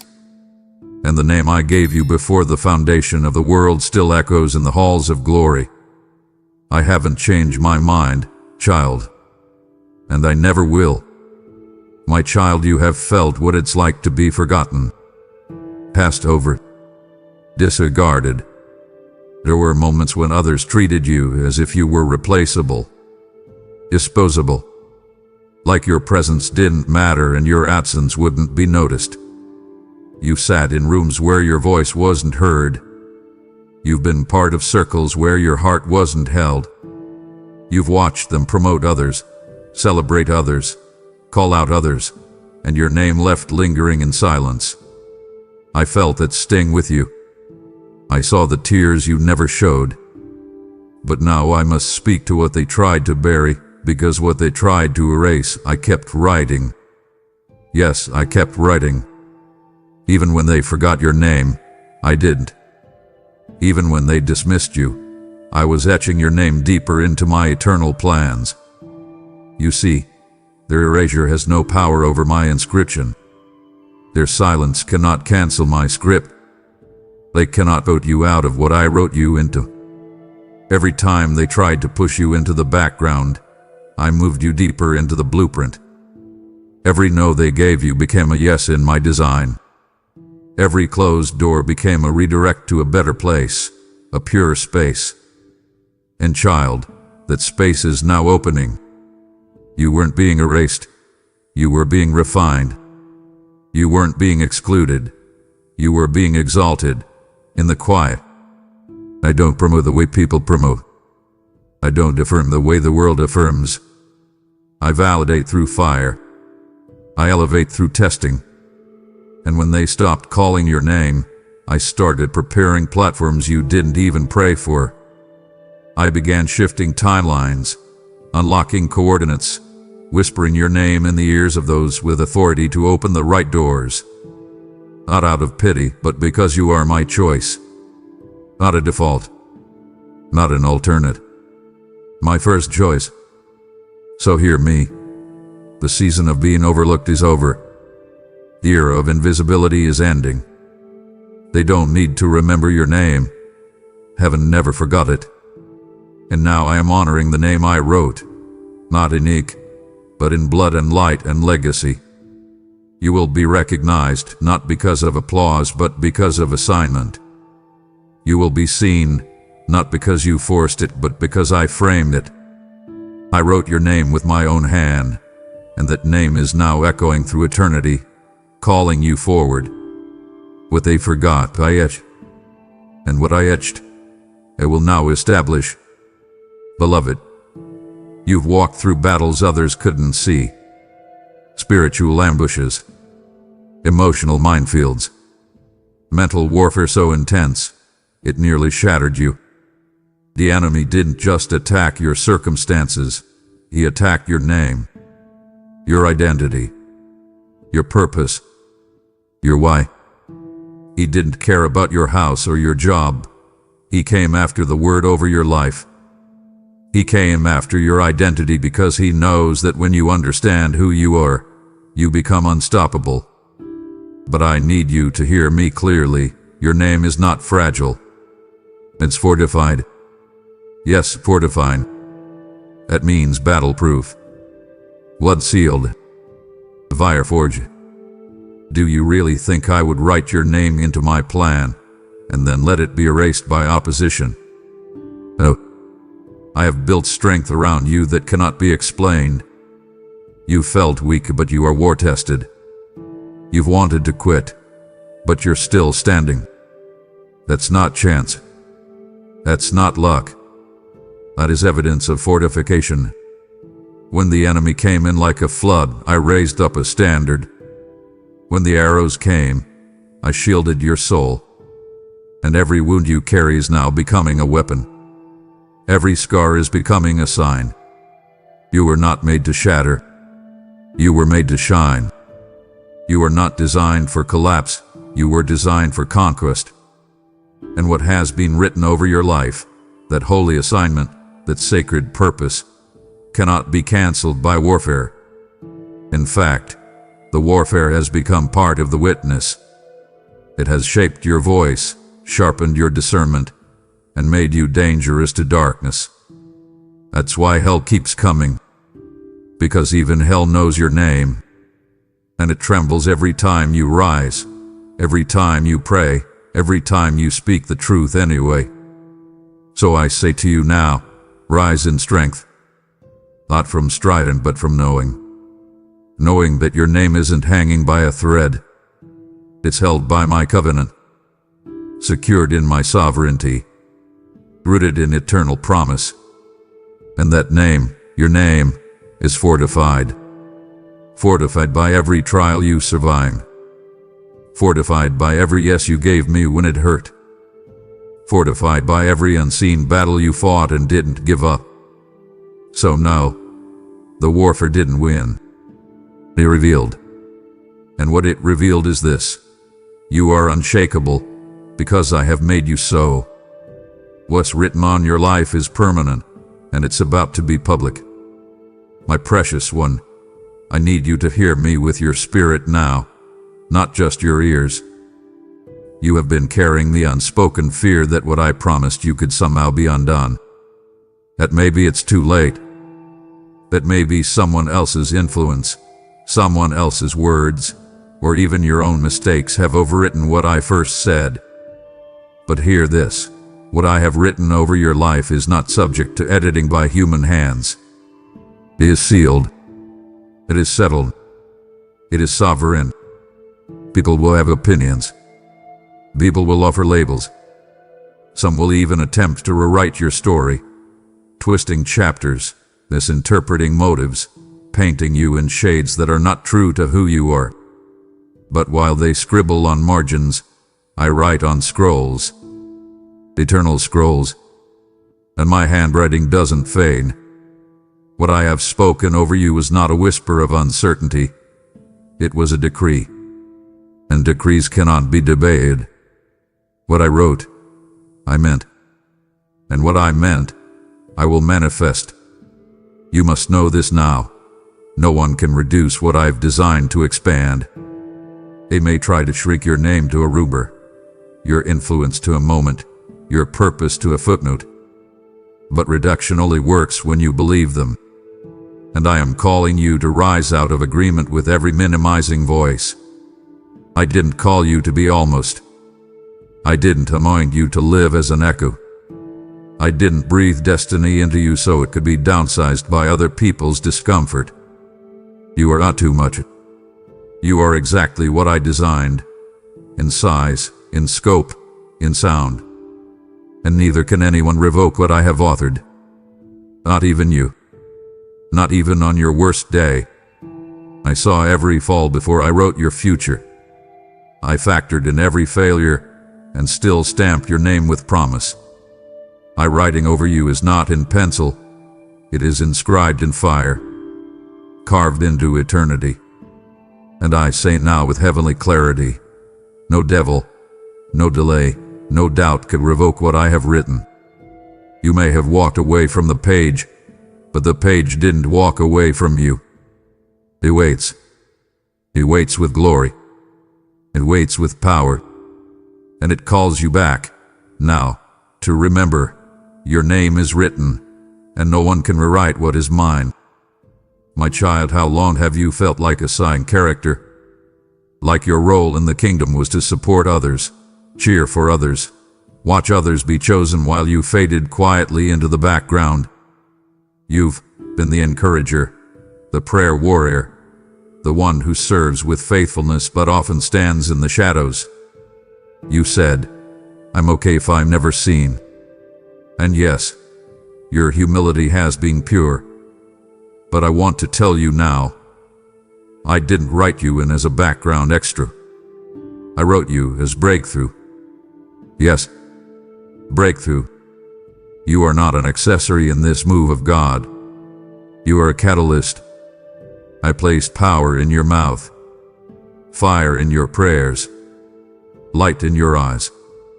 You don't just participate in the battle, you shift the outcome.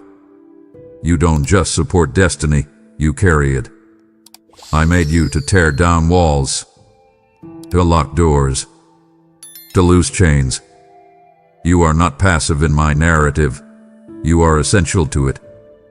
The pages cannot turn without your yes. The story cannot unfold without your obedience. Your name has been placed not in fine print, but in bold letters across chapters of awakening. You've played small because it felt safer. Because when you've tried to step forward before, others resisted, others mocked, others tried to clip your wings before they could spread. So you retreated. You convinced yourself, maybe I'm just supposed to stay behind the scenes. But I did not anoint you for hiding. I anointed you for harvest. I anointed you for high places. You are not rising out of ambition. You are rising out of alignment. And when you rise, others rise too. Because your breakthrough is not only for you, it's for them. For your family. For your sake. For every life connected to your name. This is the hour of holy emergence. The scroll has reached the chapter where your name is no longer whispered, but declared. Where your impact is no longer hidden, but revealed. Where your portion is no longer delayed, but delivered. You are central to what I'm doing. Not in pride, but in prophecy. Not in ego, but in essence. I chose you to be a signpost, a foreigner, a voice that breaks the silence. The next pages cannot unfold until you say yes. And I am standing beside you now, hand extended, voice unwavering, saying, you are not in the background. You are the breakthrough, and the story will not move without you. Come closer, child. Closer still. Let me speak this final word into the deepest part of you, into the place where doubt once echoed and hope dared not speak. You were not written into history by accident. You are not a side note in someone else's narrative. You are not a name that will fade when the applause stops or when the room empties. No. Your name was carved into my plan before time began, with eternity in mind. I didn't write you for a moment. I wrote you for a movement. And what I've set in motion through you is unstoppable. When I wrote your name, it wasn't in response to earthly applause or temporary trends. I wasn't reacting to what others thought of you. I wasn't adjusting to your surroundings. I was acting on eternity. From the beginning, I saw every moment you would live, every pain you would face, every valley you would walk through, and still, I wrote your name, not with trembling hesitation, but with fierce intention. I didn't write your name on sand. I etched it into glory. My hand didn't shake. My voice didn't waver. I wasn't experimenting. I was establishing. I was calling forth a life that would be both a sign and a sanctuary.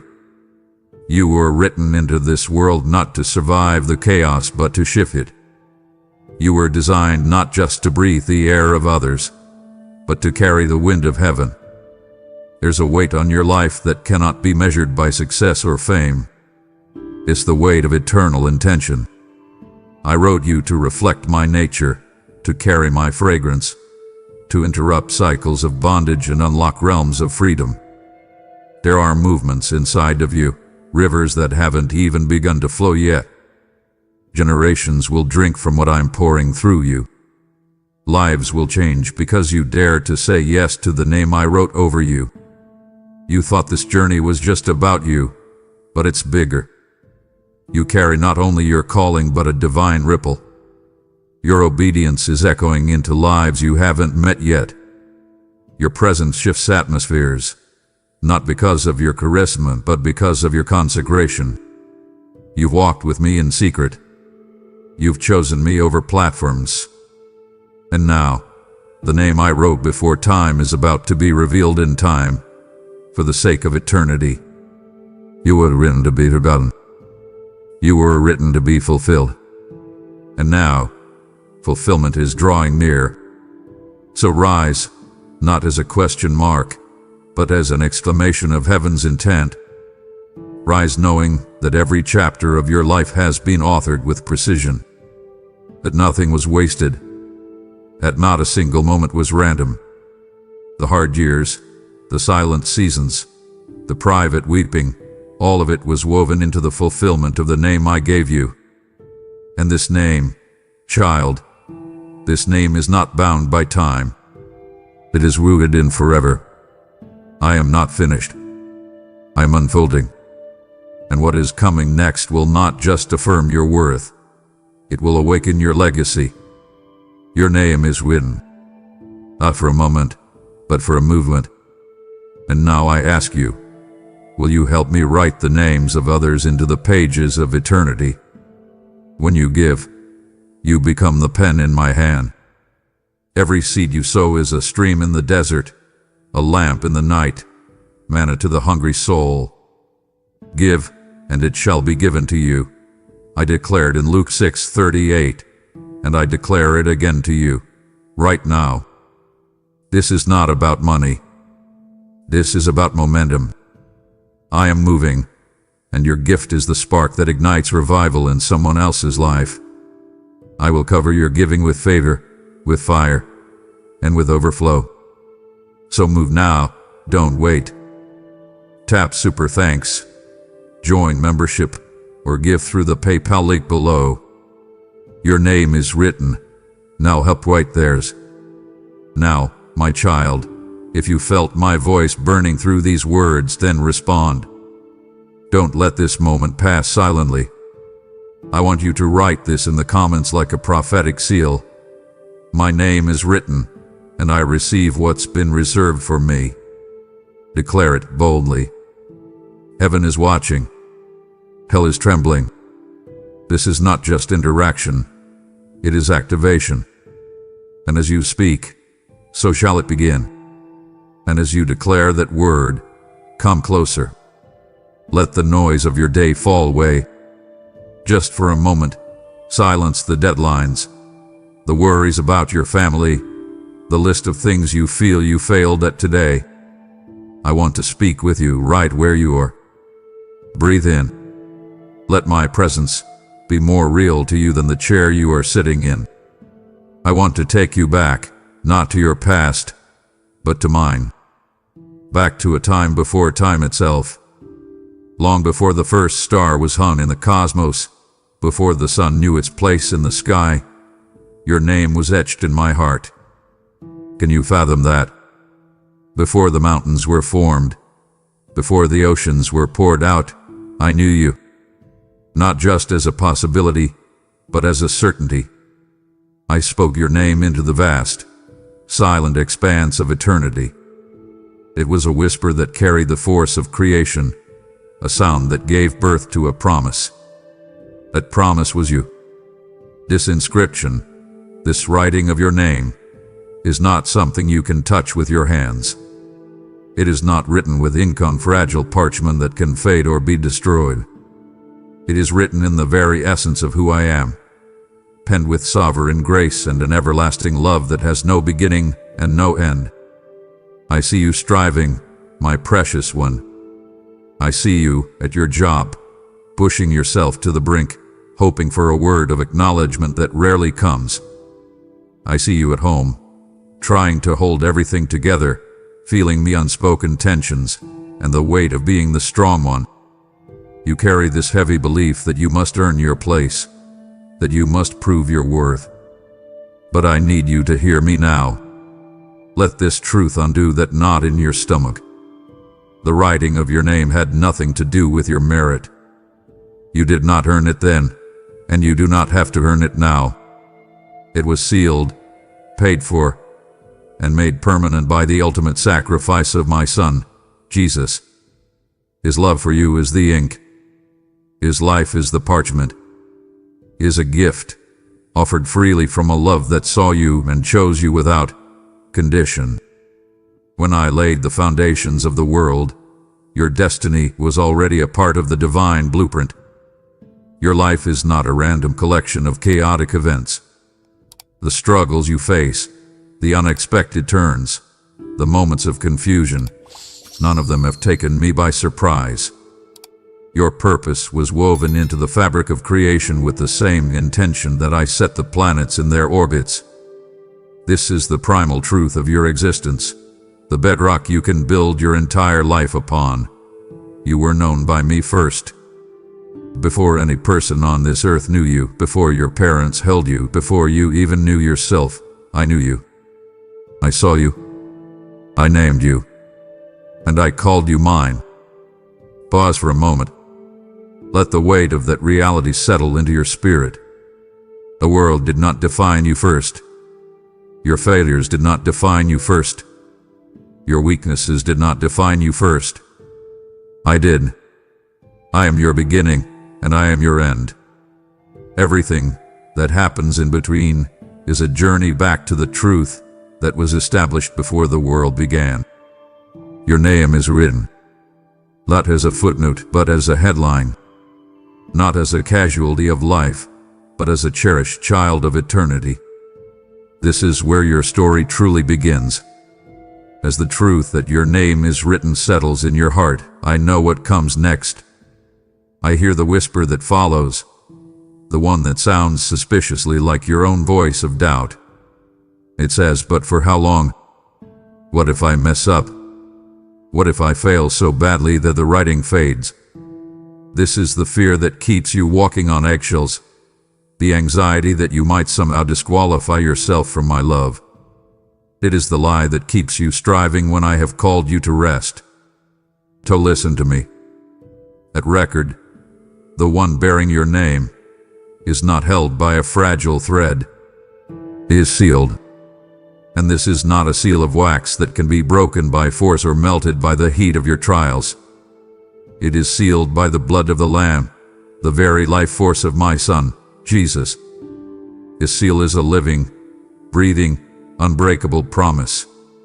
It is the most powerful substance in the universe, and it stands as an eternal testament that you belong to me. Pause and think about what this means. The accusations of the enemy, those relentless reminders of your every fault that he hurls at you in the dark, they shatter against this seal. They have no power to penetrate it.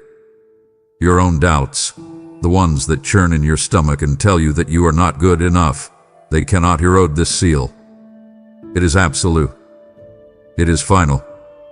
This seal is my personal, unbreakable vow to you, a divine contract that cannot be annulled. It is your guarantee of an inheritance in a kingdom that will never rust, tarnish, or fade away. You worry so much about your future, about your financial security, about whether you will have enough. You look at the world and see instability, and it frightens you. But your true inheritance is not in this fleeting world. It is safe, guarded, and waiting for you. And I have not left you empty-handed on this journey. To prove the certainty of this inheritance, I have given you a down payment. You feel that.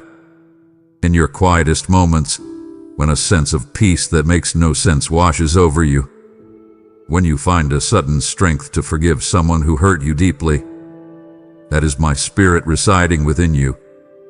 He is the deposit, the tangible proof, the foretaste of the glory that is to come. He is my constant presence with you, a guarantee that the transaction is complete and your future with me is secure. The seal, the Spirit, guards your salvation. It keeps you secure in my unwavering hand. Imagine your life held in the palm of my hand. Now imagine my other hand closing over it. That is your reality. You are doubly protected.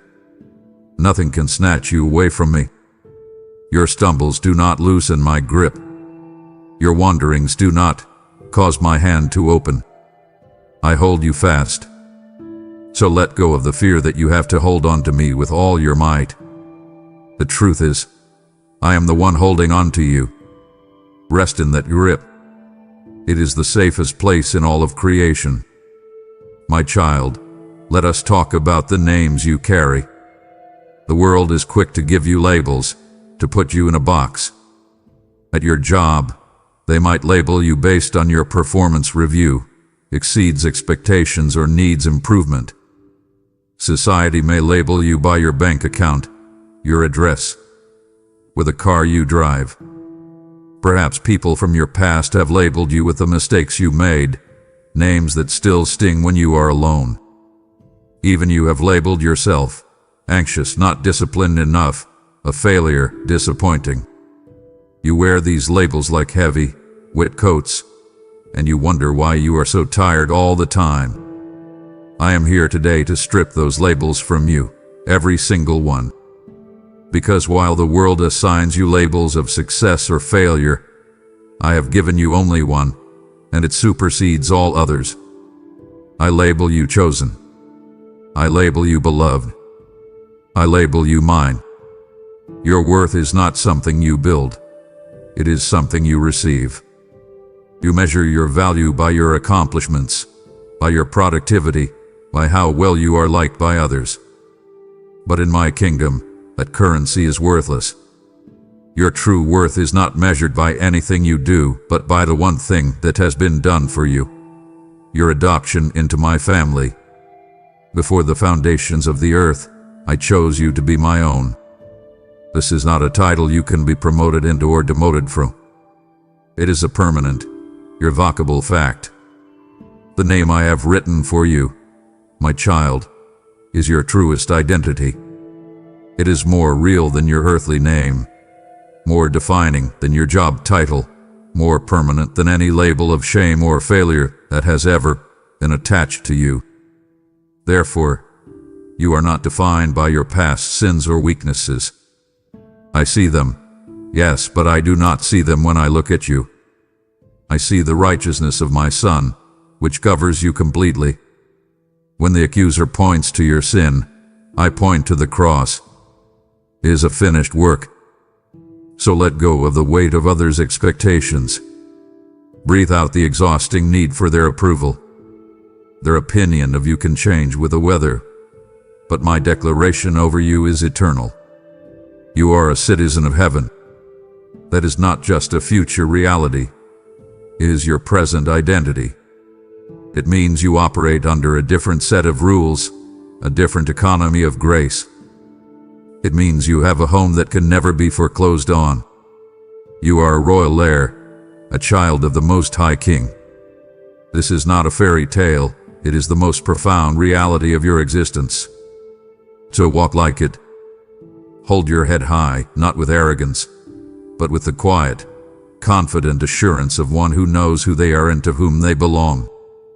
The world did not give you this identity, and the world cannot take it away. I want you to picture a book. The world might make you think your name is in some dusty, forgotten ledger, on a page yellowed with age, filed away in a celestial bureaucracy. You fear you are just another entry, a number, a statistic that could easily be overlooked. Banish that image from your mind. Your name is not in a dead archive. It is written in the living chronicle of heaven, the Lamb's book of life. This book is not bound in leather and filled with ink. It is bound by my covenant and filled with the lifeblood of my Son. It pulses with the reality of redemption. It is the official registry of the redeemed, the census of my eternal family. It is the family album of heaven, and your picture is in it. To have your name written here is the greatest honor in all of creation. It means you have been declared righteous, not by your own efforts, but through your faith in my Son. It is a declaration that echoes through eternity. This one belongs to me. Think of the most exclusive lists on earth, lists of the wealthy, the powerful, the famous. People spend their entire lives trying to get their names on those lists. Yet this book, the most exclusive list in the universe, is also the most accessible. The only requirement for entry is to come with an empty hand of faith and receive the free gift I offer. It is the great paradox of my kingdom. The cost was infinitely high, but for you, the price is simply to believe. This book is more than just a list of names. It is a testament to a victory that has already been won. Every name inscribed within its pages is a declaration of war against the powers of darkness and a proclamation of their ultimate defeat. It is the final word on sin and the finality of death's defeat. The grave has no claim on those whose names are written here. Death is not an end, but a doorway. This book is the proof. A day is coming when all other books will be opened, recording the deeds of a lifetime. But for you, my child, this is the only book that will matter. And when its pages are opened, and your name is read aloud, it will not be a moment of judgment, but a moment of ultimate homecoming. It will be the sound of your Father calling you to the table, the final confirmation of a belonging you have felt all your life. It is the culmination of the promise whispered before time began. It is the final, joyful, welcome home. My child, pause. I feel the strength rising in you, but the most important truths are still ahead. To turn away now would be like accepting a royal title but never learning the secrets of the kingdom. It would grieve my heart to see you walk away with a half-understood power. Stay, let me show you the source of an unshakable hope that will anchor this new authority. My child, you often feel powerless, don't you? You feel tossed about by circumstances, by the economy, by the decisions of your boss, by the emotional currents in your own home. You feel like a small boat in a vast, unpredictable ocean.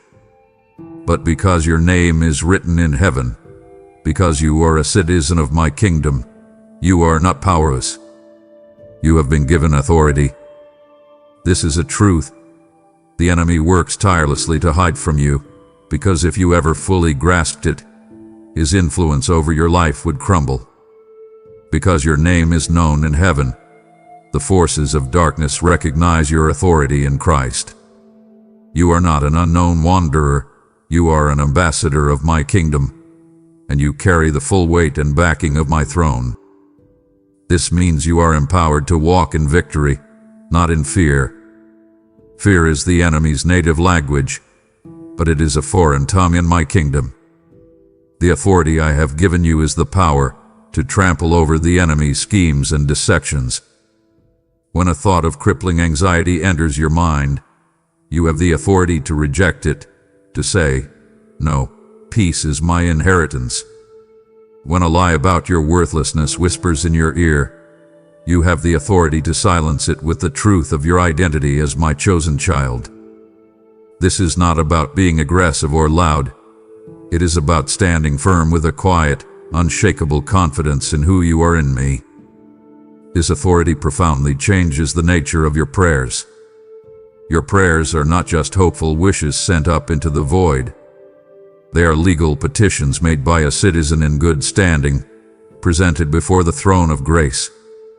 They carry the weight of your heavenly citizenship. When you pray in alignment with my will, you are not just asking for something to happen. You are participating with me in bringing my kingdom's reality to bear on the earth. You are a co-heir with Christ, which means that what belongs to him also belongs to you. His victory, his righteousness, his authority. Now, understand this clearly. This authority is not for your own glory. It is not a tool to manipulate circumstances for your own comfort or to build your own little kingdom. It is a sacred trust, given to you for one purpose, to advance my will on earth as it is in heaven.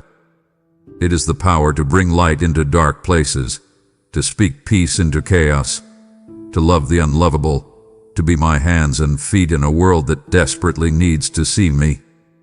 So stop walking like a victim of circumstance. Stand up, my child. You are an ambassador of the King. I hear it, my child. I hear that other voice. the one that replays your every mistake on an endless loop. It is the voice of the accuser, and his greatest weapon is condemnation. It wakes you up in the middle of the night, reminding you of that harsh word you spoke, that opportunity you missed, that failure you cannot seem to move past. It whispers that because of what you have done, you are disqualified, separated, and unworthy of my love. It is a lie, forged in the pit of hell, designed to paralyze you with shame. Today, I am giving you the weapon to silence that voice forever. When the accuser whispers your failures, I want you to turn your gaze away from your past and point him to the page in the Lamb's Book of Life where your name is written in grace. That single entry silences every argument that stands against you. For in that book, next to your name, is a declaration that I, the judge of all the universe, have made. It reads, "Not guilty. The case has been dismissed. The pardon had been signed in the blood of my Son." Condemnation is a lie because the one who had the right to condemn you chose to forgive you instead. My truth is your shield. Hold it up against the fiery arrows of accusation. Clothe yourself in the reality of your forgiveness, which is as permanent and unchangeable as my throne. You cannot undo it. Your future mistakes cannot nullify it. It is a finished, eternal reality. I want you to picture the vastest ocean you can imagine. And now, picture me taking the record of your sins, every single one, past, present, and future, and casting it into the deepest part of that ocean. That is the sea of my forgetfulness. I have chosen not to remember them against you anymore. So why do you insist on dredging them up? Why do you allow the enemy to chain you to a memory that I have already erased? Those are not my chains you are wearing. They are his. And today, I am giving you the key. The key is this truth. You are forgiven. I command you now, in the authority of my name, to live freely, live unburdened by the chains of shame that I have already shattered. When you feel the weight of guilt settling on your shoulders, shake it off. It does not belong to you anymore. You are not a criminal on parole, always looking over your shoulder. You are a pardoned, redeemed, and beloved child, walking in the glorious freedom of grace. Stand up straight, drop the chains, and walk out of that prison of regret for good. My child, do not for a second believe that this is merely about a name on a list. That is the cold, impersonal way the world keeps records. You have a social security number, a bank account number, an employee ID. You are categorized, filed, and often forgotten. But when I say your name is written, I am not speaking of a detached, administrative record. I am speaking of a profound and all-encompassing intimacy. I have not merely written your name, I know the heart, the soul, the history, and the hidden dreams behind it. My knowledge of you is not a file. It is a living, breathing love letter that contains all of you. You are not a case file in my kingdom. You are a cherished member of my household. The world sees what you do, I see why you do it.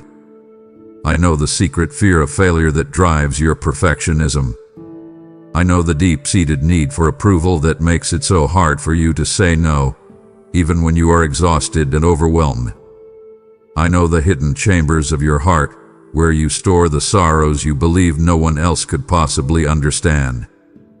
I was there for the childhood hurt that still echoes in your decisions today. I see the silent battle you fight against thoughts that you would be ashamed for anyone else to know. Nothing about you is hidden from me. I know the number of hairs on your head, a truth you have heard, but have you understood it? If I am intimately aware of something so small, so fleeting, do you truly think I am unaware of the anxieties that steal your sleep? Do you think I do not see the specific financial pressure that tightens your chest or the relational strain that drains the color from your world? Your prayers are more than words to me. I hear the unspoken prayers of your spirit, the groans and longings that are too deep to articulate, the ache for peace when your mind is a raging storm, the yearning for a purpose that feels just out of reach.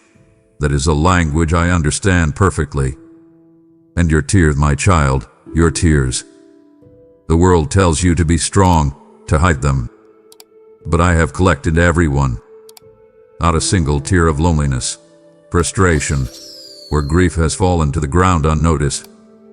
I have held them, and I have recorded the story behind each one. They are precious to me. I know your joys, your sorrows, your triumphs, and your stumblings. And in my book, your stumblings are not listed as disqualifications. They are recorded as moments where you learn to depend on me more deeply, moments where my grace rushed in to meet you. This is the difference between a cold report and a love letter. A report highlights your weaknesses. My love letter highlights the moments my strength was made perfect in them. So hear this, and let it sink into the deepest part of your being. You are fully seen. You are fully known. And yet, this is the miracle. You are fully and unconditionally loved. Life feels like navigating a dense, unfamiliar forest at night, does it not? The path you thought was clear suddenly vanishes. Shadows move in your peripheral vision, and the sounds of the wilderness, the whispers of doubt, the growls of fear, surround you. You feel lost. You are looking for a map, a signpost, a landmark to prove you are heading in the right direction. The anxiety of being lost is one of the heaviest burdens you carry. But I have not left you without a guide. The absolute, unshakable truth that your name is written in your eternal home is the compass I have placed in your hands. It is a divine instrument, true and unfailing. It may not illuminate the next 10 steps on the path, which is why you often feel you are walking by faith alone. But look closely. The needle never wavers. It always points north. It always points home. It always points to me. Knowing your final destination changes everything about how you navigate the complexities of your present journey. Think of it this way. Imagine you are running a long, brutal marathon. Your legs are burning, your lungs are screaming for air, and the thought of quitting is a constant temptation. You don't know if you have what it takes to finish. But what if I were to meet you mid-race and tell you a secret? Your name is already engraved on the trophy at the finish line. Your victory is not in question. How would that change the way you run the rest of the race? You would stop running in the desperate hope of achieving victory and start running with the joyful confidence of a victory already secured. This, my beloved, is your reality. Your name is already at the destination. This difficult job, this challenging family situation, this season of waiting, they are not signs that you are lost. They are simply miles on the path home. This compass gives purpose to your pain. You look at your struggles and ask, why? Why is this happening? You see suffering as a pointless detour. But the compass reorients your perspective. It reminds you that this world is not your home. You are passing through. And on this journey, the hardships are not punishments. They are preparation. The pressure is shaping your character. The fire is purifying your faith. This compass also gives meaning to your waiting. The times when you feel stuck, when your prayers seem to go unanswered, are not times when your journey has stalled. They are sacred pauses, moments for you to learn to trust my timing and to draw strength not from progress, but from my presence. Let this assurance guide your every decision. When faced with a choice, hold up this compass.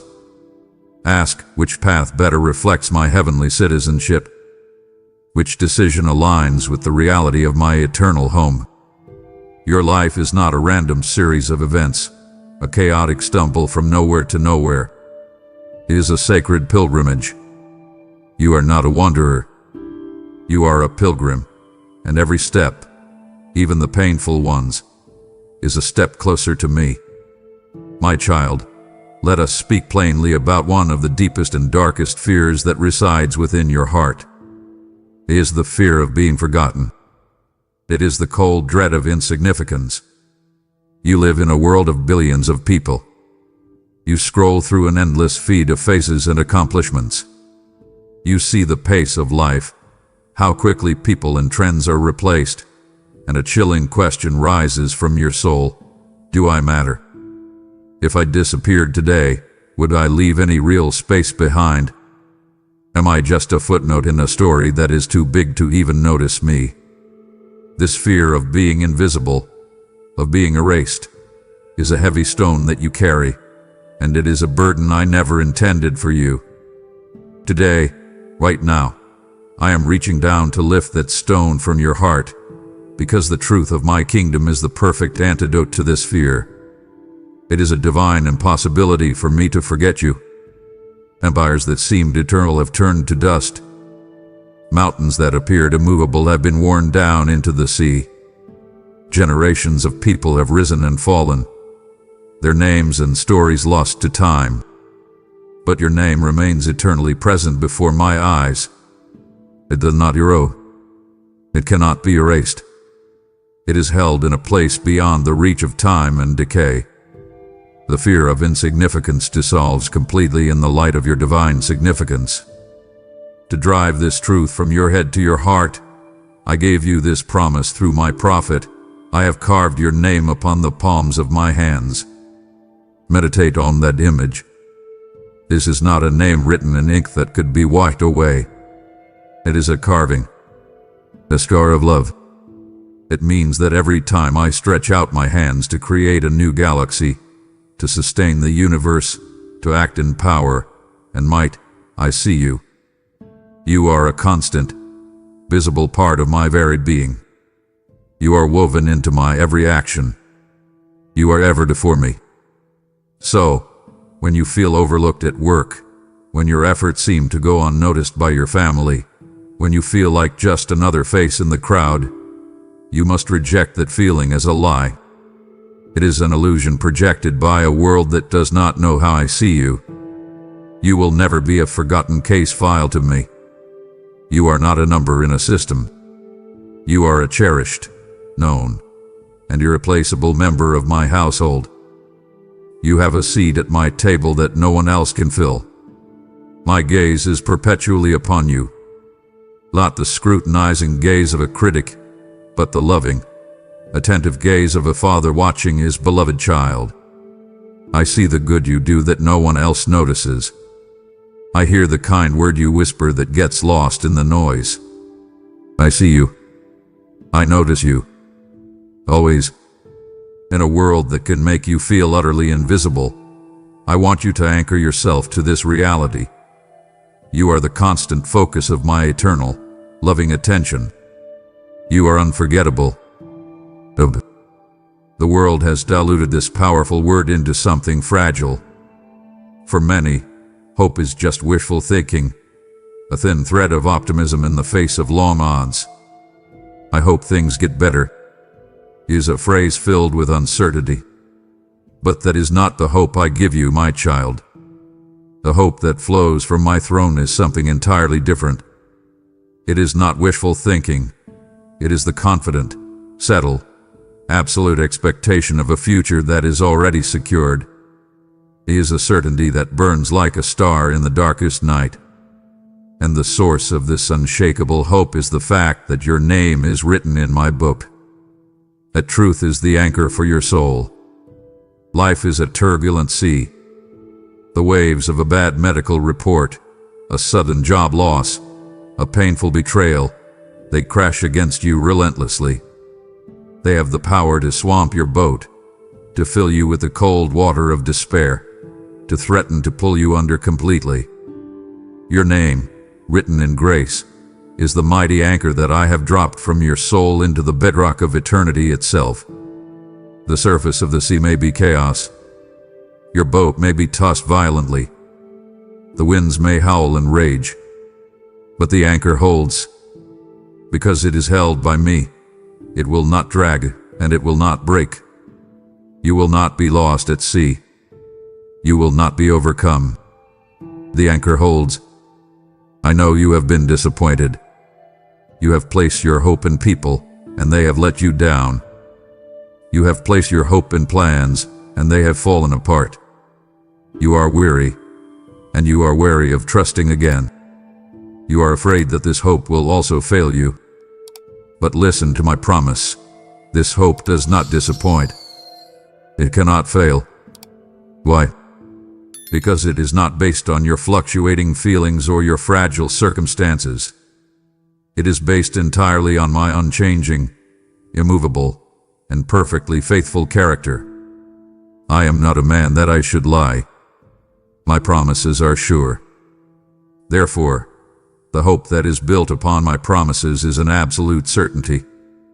This is not a dead hope based on an ancient story. It is a living hope, exploding with power from an empty tomb. The resurrection of my Son, Jesus, from the dead is your ultimate guarantee that my power is infinitely greater than any struggle, any sin, any failure, and even death itself. Because He lives, your hope is alive and active. Even in the deepest darkness of your personal night, when you can see no glimmer of light, this hope is the unshakable promise of a coming dawn. The sun will rise. This trial is not your final chapter, and this hope is not passive.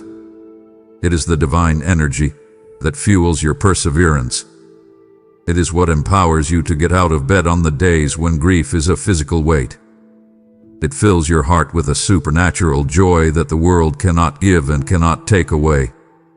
It is your strength, your shield, and your song. Beloved, can you feel that hope taking root? It is a precious seed. Do not leave it unattended now. To stop listening here would be to admire the wedding invitation, but to never meet the bridegroom who so eagerly awaits you. My heart aches to reveal the true reason for your rejoicing and the blueprint for the purpose you feel stirring. Please, stay a little longer. The best is yet to come. My child, tell me, what is the source of your joy? When do you feel your spirit lift? Perhaps it is when a project at work succeeds and you receive praise. Perhaps it is a peaceful evening with your family when there is no conflict. Perhaps it is a word of encouragement from a friend just when you needed it most. These things are good. They are small reflections of my kindness, and you should receive them with gratitude. But if these temporary circumstances are the foundation of your happiness, then your emotional life will be a roller coaster, rising with good news and plunging with every disappointment. I have something so much better for you. I want to give you a joy that is not dependent on what is happening to you, but is rooted in what is true about you. Remember when my disciples returned from their mission, ecstatic with their success. They were rejoicing because they had exercised spiritual authority, and even the demons were subject to them. They were focused on a temporary victory, on their performance. But my Son stopped them. He gently recalibrated their perspective. He told them, "Do not rejoice in this, that the spirits are subject to you, but rejoice that your names are written in heaven." He was giving them, and you, the primary, foundational, and eternal reason for a joy that can never be stolen. This is the bedrock. All other joys are secondary. This core truth changes everything. This joy is completely independent of your circumstances. Think about that. You can lose your job and still have this joy. You can receive a difficult diagnosis and still have this joy. You can feel the sharp pain of loneliness and still have this joy. Why? Because the reason for it, your eternal security, your identity as my beloved child, your name written in the book of life, is a fact that stands unshaken regardless of the chaos that may be swirling around you. The happiness the world offers is like a shallow puddle on the pavement. It feels refreshing for a moment, but it evaporates under the heat of a real trial. The joy I offer you is a deep, artesian well, springing up from the center of your being. Its source is not your feelings, but my faithfulness. You can draw from it in the driest, most barren seasons of your life, and you will find it is never empty. It cannot be depleted by sorrow, suffering, or betrayal, because it is not sustained by you. It is sustained by me. Let this become the new rhythm of your heart. Let it be your constant, unceasing song. When you wake in the morning, before your feet hit the floor, let your first conscious thought be the joyful refrain, "My name is written." When you face a daunting challenge during the day, let the melody of this truth be your strength, "My name is written." When tears come in the evening, let this core reality be your profound comfort, "My name is written." This is the joy that makes you resilient. This is the joy that shines like a beacon in a weary world. This is your unshakable song. Let us speak of promises. In your world, a promise is often a fragile thing. You make contracts, and you understand them well. A contract is an agreement between two parties based on mutual performance. If one side fails to hold up their end, the contract becomes void. You have lived in fear that your relationship with me is like a contract. You believe you must perform, you must hold up your end of the bargain, and you live with the constant, nagging anxiety that you will fail, that you have failed, and that our agreement is therefore broken. This is the source of so much of your striving and your shame. But I must be clear with you, my beloved, what I have with you is not a contract. It is a covenant, and the two are not the same. A contract is based on your performance. A covenant is based on my promise. It is an unbreakable, one-sided oath that I have sworn, and its integrity rests entirely upon my faithfulness, not yours. The writing of your name in my book is not just an entry on a list. It is a clause in this everlasting covenant. This is not a new agreement I hastily made. It is a sacred promise that I have woven throughout all of human history, a golden thread leading to one moment, the moment my son shed his blood. That blood is the seal of this new covenant, an agreement that is ancient, holy, and absolutely unbreakable. You are right to believe that you cannot keep your end of the deal perfectly. I know you cannot. I see your heart. I know you will stumble. I know there are days your faith will feel paper thin, and your love will grow cold. I knew every one of your future failings before I ever called your name.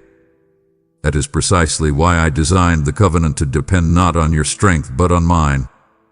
My ability to keep my word is your only true security. My faithfulness is the guarantee. So what is this covenant promise? It is beautifully simple. I will be your God, and you will be my child. Let that sink in. What does it mean for me to be your God? It means I take full responsibility for you. I am your provider when you are in need. I am your protector when you are under attack. I am your shepherd when you are lost. I am your wisdom when you are confused. I am your peace in the midst of your inner storm. And what does it mean for you to be my child? It means you have a new identity. It means you are an heir to all that I have. It means you have unrestricted access to my presence. It means you have a permanent, irrevocable place in my family. Look at the mightiest mountain you can imagine. I tell you, one day it will be ground into dust. Consider the finality of death. I tell you, I have utterly defeated it. This covenant I have made with you is more permanent than the very earth you stand on, and more powerful than your greatest fear. When I made this promise, there was no one and nothing greater to swear by, so I swore by myself. My very character, my unchanging nature, my eternal existence, that is the collateral for this promise. For me to break this covenant with you, I would have to cease to be God. And that is an impossibility. So when you doubt, when you feel you have failed, do not look at your own shaky performance. Look to my unshakable oath. You are mine, now and forever. This is my solemn, unbreakable promise. Rest in it.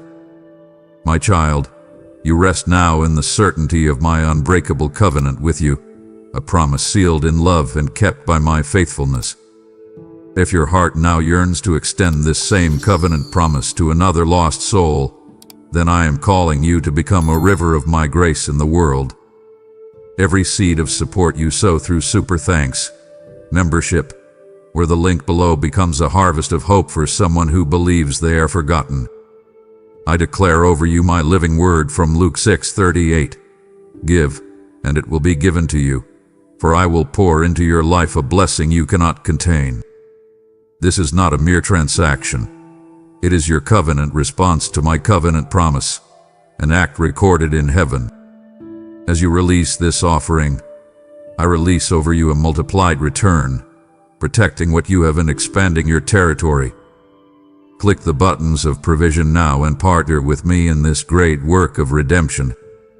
Now, my child, I want you to shift your gaze from the battles of today to the celebration of tomorrow. Think of the most wonderful, joyous, sought-after invitation you could ever imagine receiving. An invitation that honors you, that makes you feel seen and cherished. The writing of your name in the book of life is precisely that. It is your personal, beautifully embossed, non-transferable invitation to the greatest feast, the most glorious celebration in the history of the cosmos, the marriage supper of the Lamb. This is not a metaphor for a feeling. It is a real event that awaits you. Your seat is reserved. Your place is set. And I want you to understand the nature of this celebration, so that the hope of it can fill your heart today. This is nigh somber, stiff, and formal dinner. Banish any such thoughts. This is a wedding feast. It is a homecoming party. It is the ultimate family reunion. Imagine a great hall, so vast it seems to have no end, illuminated by a light that is my very glory. Imagine a table that stretches beyond the horizon, laden with the goodness of my kingdom. But the true feast is not the food on the table, it is the fellowship around it. Seated there will be every soul from every tribe, tongue, and nation who has ever placed their trust in me. The air will not be filled with polite, quiet conversation. It will be ringing with a laughter that has no memory of tears. It will echo with a music that has no minor key of sorrow. It will be a symphony of pure, unhindered joy. In that place, all the loneliness and disconnection you have felt on this earth will vanish like a bad dream. The relationships that were broken will be made whole. The misunderstandings will be clarified. The ache of missing those you love who have gone before you in faith will be healed, as you will be reunited with them in perfect fellowship. You will be part of the most loving, authentic, and unified community imaginable, where every heart is fully known and every soul is fully celebrated. And at the head of the table, at the center of all the joy, is the bridegroom himself, my son, Jesus. And you must understand this. He is not passively waiting for the guests to arrive.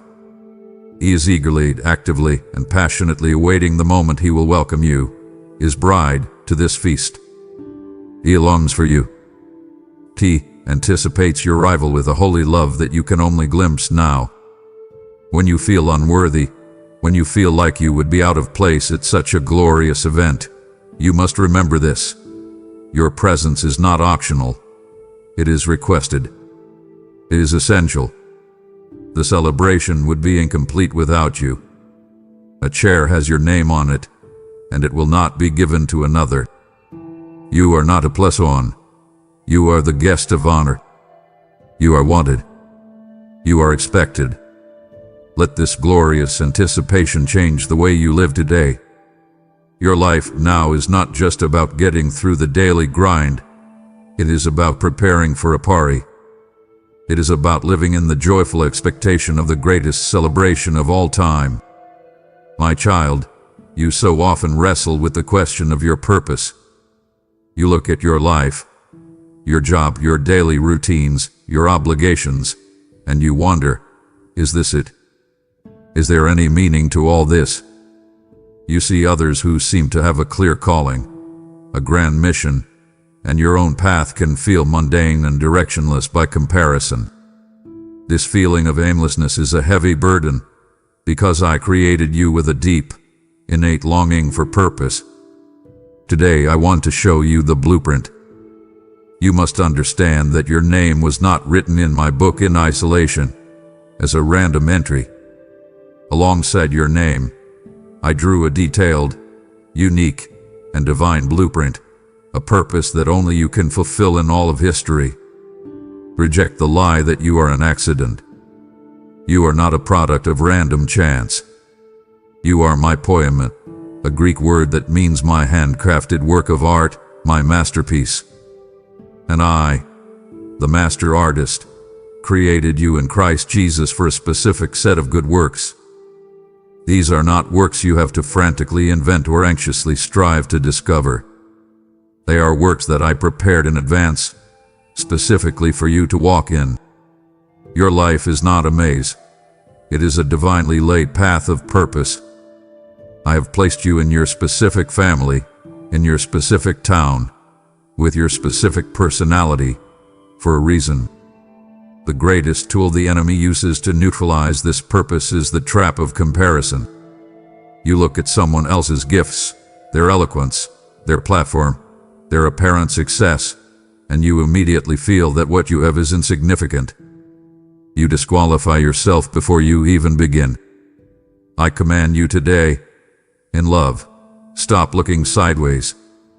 Your journey is not theirs. Do not try to be a copy of someone else, for I never create copies. I created you, an original. Your unique blend of talents, experiences, and passions is exactly what is needed for the purpose I have for you. Embrace the calling I have placed on your life, even if it seems small or hidden to the world. It is not small in my eyes, and everything in your life, everything, is a tool for this purpose. The gifts you possess are not random abilities. They are the specific tools I have placed in your hands for the task. The passions that burn within your heart are not mere hobbies. They are the holy fire I have lit within you to fuel your journey. Even your trials, my child, the very things you see as setbacks and wish you could erase, are the chisel I am using to shape you into the person you need to be to fulfill your calling. In my economy, nothing is wasted. I am writing a grand, sweeping story of redemption for all of creation. And by walking in your specific purpose, by using your unique gifts to love your neighbor, to bring order to chaos in your work, to show patience to a difficult family member, you are adding your beautiful, irreplaceable signature to my grand story. Fulfilling your calling is how you leave my mark on this world. There is a question that haunts you. It stalks you in the quiet moments and paralyzes you when you are on the verge of a bold decision. It is a question that builds a prison of fear around your heart, a prison of inaction and regret. The question is, what if I fail? It echoes in your mind in 1,000 different forms. What if I take this new job and I'm not good enough? What if I speak up and say the wrong thing? What if I step out in faith and nothing happens? What if I trust someone and get hurt again? This question keeps you playing it safe, living a small life, when I have called you to an abundant one. Today, I am giving you the key that demolishes the walls of that prison. The crippling, paralyzing question of what if I fail is definitively and eternally silenced by the unshakable certainty of your name is written. Think about it. Your ultimate success, your eternal destiny with me, is not in question. It is a settled, sealed, and guaranteed fact. The end of your story has already been written, and it is a story of glory. Because this ultimate victory is already secured, you are free. You are free from the tyranny of needing to succeed at everything in this life. My plan for your life is not so fragile that it can be derailed by your human weakness. It is robust and resilient, held together by my sovereign power, not your flawless performance. My grace is not just a comforting theory.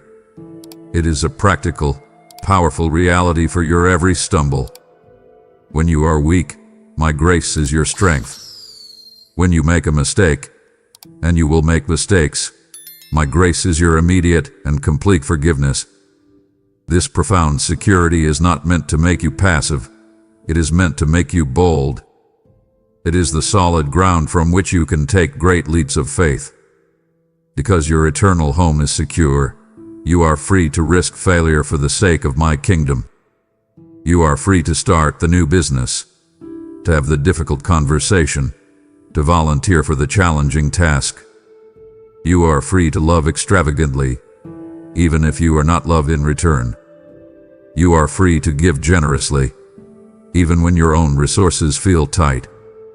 The worst that can happen to you in this life, failure, rejection, loss, is nothing but a light and momentary affliction when compared to the eternal weight of glory that is already yours.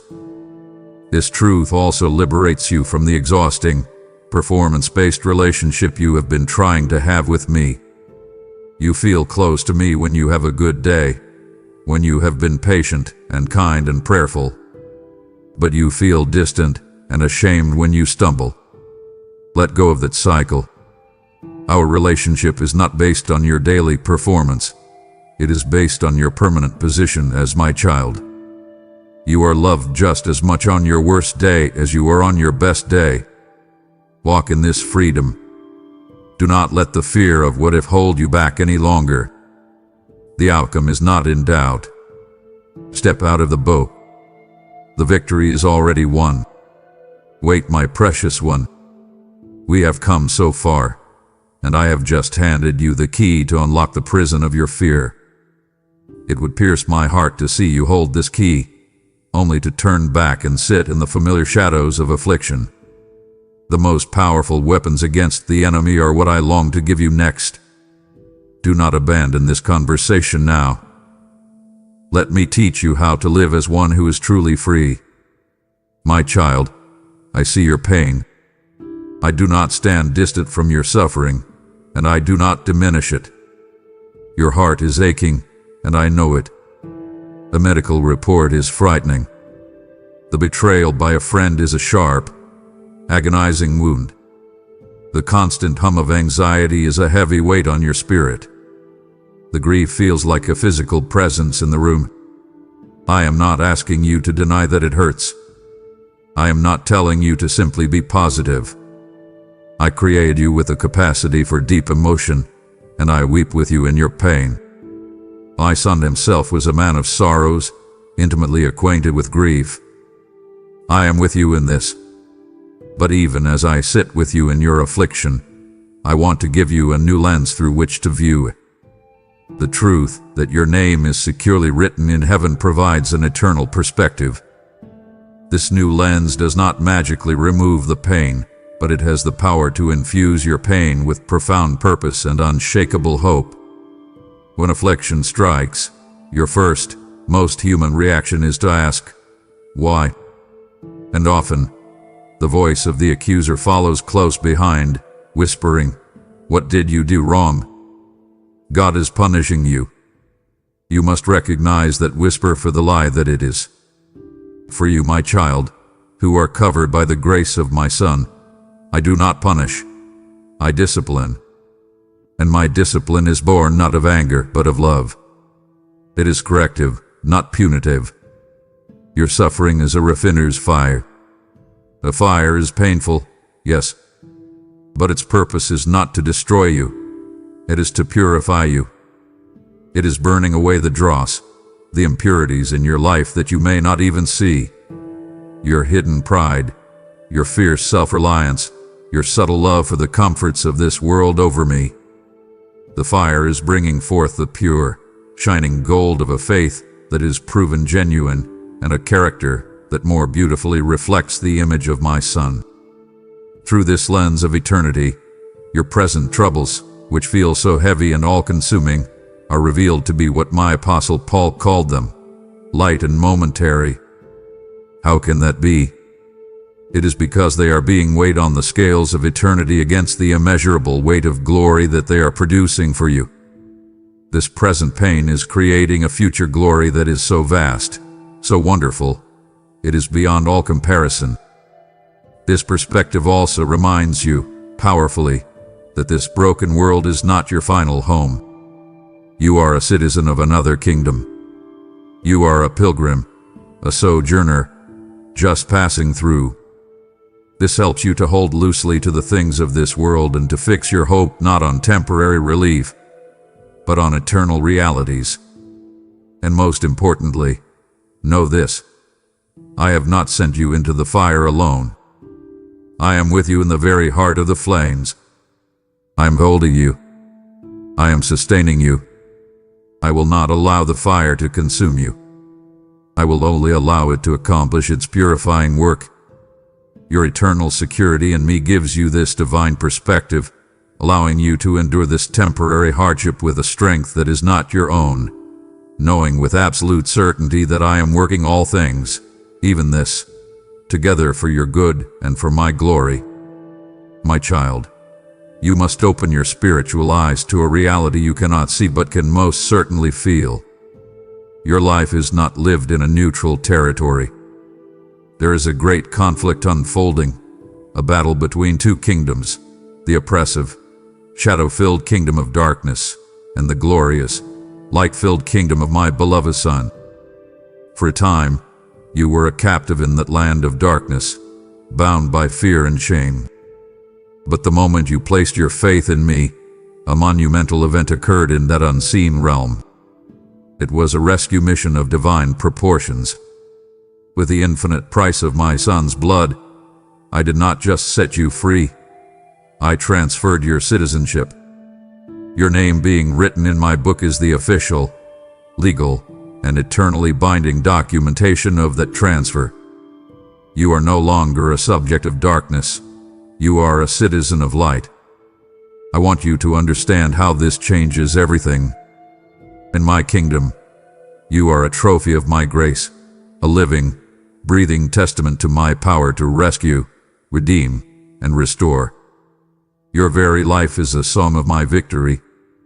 But to the enemy, the ruler of the darkness you left behind, you are something else entirely. You are a threat. You are a walking, talking reminder of his ultimate defeat. Your joy is an assault on his kingdom of misery. Your freedom is an insult to his realm of bondage. He hates the record of your name in my book because it is the irrefutable proof that you have been removed from his dominion forever. It is the signed and sealed document of his loss. Because he cannot reverse the transfer, he will do everything in his power to make you live as if it never happened. He will try to convince you that you are still a prisoner. He will whisper the old lies of your worthlessness. He will tempt you to behave like a citizen of your old country, to fall back into the patterns of fear, anxiety, and sin. This is the spiritual attack you feel, that sudden, overwhelming wave of despair, that potent temptation that seems to come from nowhere, the confusing cloud of lies that settles over your mind. When this happens, your command is not to crumble. It is to stand firm. And you must understand the nature of this fight. You do not fight for victory. You fight from a position of a victory that has already been decisively and eternally won by Jesus on the cross. Your feet are not in the mud of the valley, trying to claw your way up to high ground. Your feet are already planted firmly on the high ground of his finished work. So do not engage the enemy with arguments about your performance. Do not debate with him about whether you are good enough. Your most powerful weapon, your impenetrable shield, is your identity. When he whispers, "You are a failure," your reply is the quiet, firm truth, "I am a child of God." When he screams, You are trapped by your past. Your answer is the unshakable reality. My name is written in heaven. The truth, my child, is a sword that he cannot defend against. It is the declaration of war that ends the battle before it begins. In the world you live in, status is a source of pride. To have your name on an exclusive list, to be part of an inner circle, to be chosen for a position of honor. These things are used to build up the self, to create a sense of superiority. A part of you might naturally fear that this knowledge, the ultimate exclusive list of having your name written in heaven, could lead you down that same path of arrogance. You might worry that it could make you look down on others. But I want to show you how this divine truth does the exact opposite. Far from being a source of pride, the knowledge of your election is the very wellspring of true, authentic humility. It is the one truth that will, if you let it, dismantle your pride completely. The reason for this is beautifully simple. You know, and I know, that you did absolutely nothing to earn this place of honor. It was not your superior intellect, your moral effort, your consistent good works, or your spiritual disciplines that qualified you. If salvation were based on merit, all would be lost. And no, your name was written in my book for one reason and one reason only. Pure, unmerited, scandalous grace is a gift. You were spiritually bankrupt, and I, the King of the universe, chose to pay your infinite debt and adopt you into my family. How can one be arrogant about a gift of that magnitude? How can you boast about a rescue you did not orchestrate? His truth removes all ground for boasting in yourself. It puts every human being on the same level ground, the dusty, bloody earth at the foot of the cross. The only difference between you and any other person on this planet is a gift that you received, not a status that you achieved. This understanding will redefine humility for you. The world has taught you that humility is thinking less of yourself. It's telling yourself that you are worthless, no good, and insignificant. That is not humility. That is self-condemnation, a favorite lie of the enemy. It dishonors the masterpiece I created you to be. True humility is not thinking less of yourself. It is thinking of yourself less often. It is the great reorientation of your life away from the exhausting project of self-promotion and self-analysis, and toward the glorious reality of me. Your mind is no longer consumed with how am I doing? What do people think of me? Instead, it is filled with how great is my God? How can I reflect His love today? And when you truly grasp that your eternal security is a gift you could never have earned or deserved, the natural, spontaneous overflow of your heart is not pride. It is an overwhelming, soul-saturating gratitude. Your life becomes a constant, whispered, thank you. This deep gratitude is the defining posture of a humble heart, and a heart filled with such thanks has no room for the poison of arrogance. Remembering where your name is written keeps you grounded in the beautiful, humbling reality of my goodness and your complete and joyful dependence on it. For so much of your life, you have gotten this backward. You have viewed my commands, my call to live a life of holiness, purity, and love, as a daunting list of rules you must follow in order to earn my favor. You have seen it as a celestial performance review, believing that if you could just be good enough, patient enough, and disciplined enough, you could keep your name in my good graces. This has turned your spiritual life into a heavy, joyless burden of striving, followed inevitably by the shame of failure. My child, listen to me. We must reverse this flawed understanding. You do not live a holy life to get your name written in my book. You live a holy life because it is already written. The motivation hath been completely transformed from fear to gratitude. The deep, abiding gratitude that flows from the gift of your salvation becomes the new and powerful fuel for your obedience. You no longer serve me out of a fearful obligation, as a slave serves a harsh master. You now serve me out of a joyful, loving devotion, as a beloved child serves a good and wonderful father. It is a response of love to the one who first loved you, who chose you, and who wrote your name in his book when you were still lost in darkness. Think of it this way. If someone were to dive into a raging fire to rescue you, pulling you from certain death at great cost to themselves, how would you then live in relation to that person? You would be filled with such profound thankfulness that your deepest desire would be to honor them, to live in a way that brings them joy. You would not do this out of a grudging sense of duty, but from a heart overflowing with love. My son did infinitely more for you when he walked into the fire of my judgment on your behalf. Your desire to live a life that pleases me, to turn from sin and walk in righteousness, is the natural, beautiful, and powerful response to that incredible act of love. Because you are a citizen of heaven, you are now a representative, ambassador, of the kingdom to which you belong. Your actions, your words, your character, they all reflect on your King.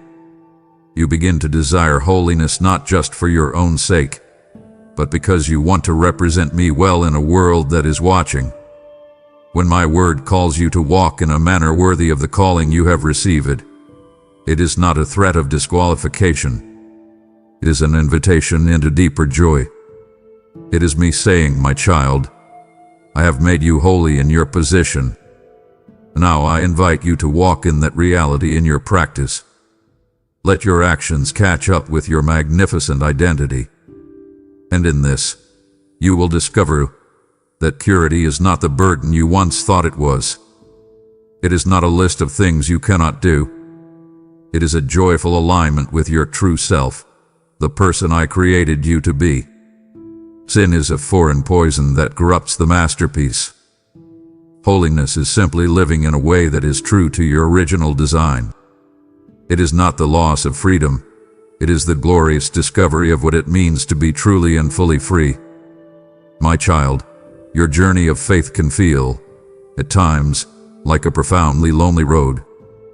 You look at the world around you, and its values and priorities seem so foreign to what is stirring in your heart. Sometimes, even within your own circle of friends or family, you can feel deeply misunderstood, like an exile in your own land. The enemy loves this. One of his most effective strategies is to isolate you, to whisper the lie that you are all alone in your struggles, alone in your faith, alone in your desire to know me. He wants you to believe you are a solitary soldier on a vast and empty battlefield. Today, I want to shatter that illusion and show you the magnificent truth of your belonging. Your name, written in the Lamb's Book of Life, is not inscribed on a solitary page in a private journal. It is written in a vast, sprawling volume, a living history, alongside a great and glorious cloud of witnesses. Picture it. On those pages are the names of the heroes of faith who have gone before you. Abraham, who left everything he knew to follow my voice. Esther, who risked her life for her people. David, a man after my own heart despite his great failings. Paul, who was transformed from a persecutor to a passionate apostle.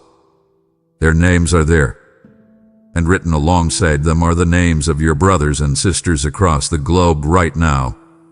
The ones worshiping in secret in nations hostile to my name. The ones serving the poor in forgotten corners of the world. The ones standing for truth in their workplaces at great personal cost. And your name, my beloved, is written right there among them. You are part of something so much bigger than your individual experience. You are a member of a vast, diverse, and eternal family, united by the single most powerful bond in the universe, the blood of my Son. This is your true family. This is your tribe. And in this family, the petty, earthly divisions that cause so much pain and strife are rendered utterly meaningless.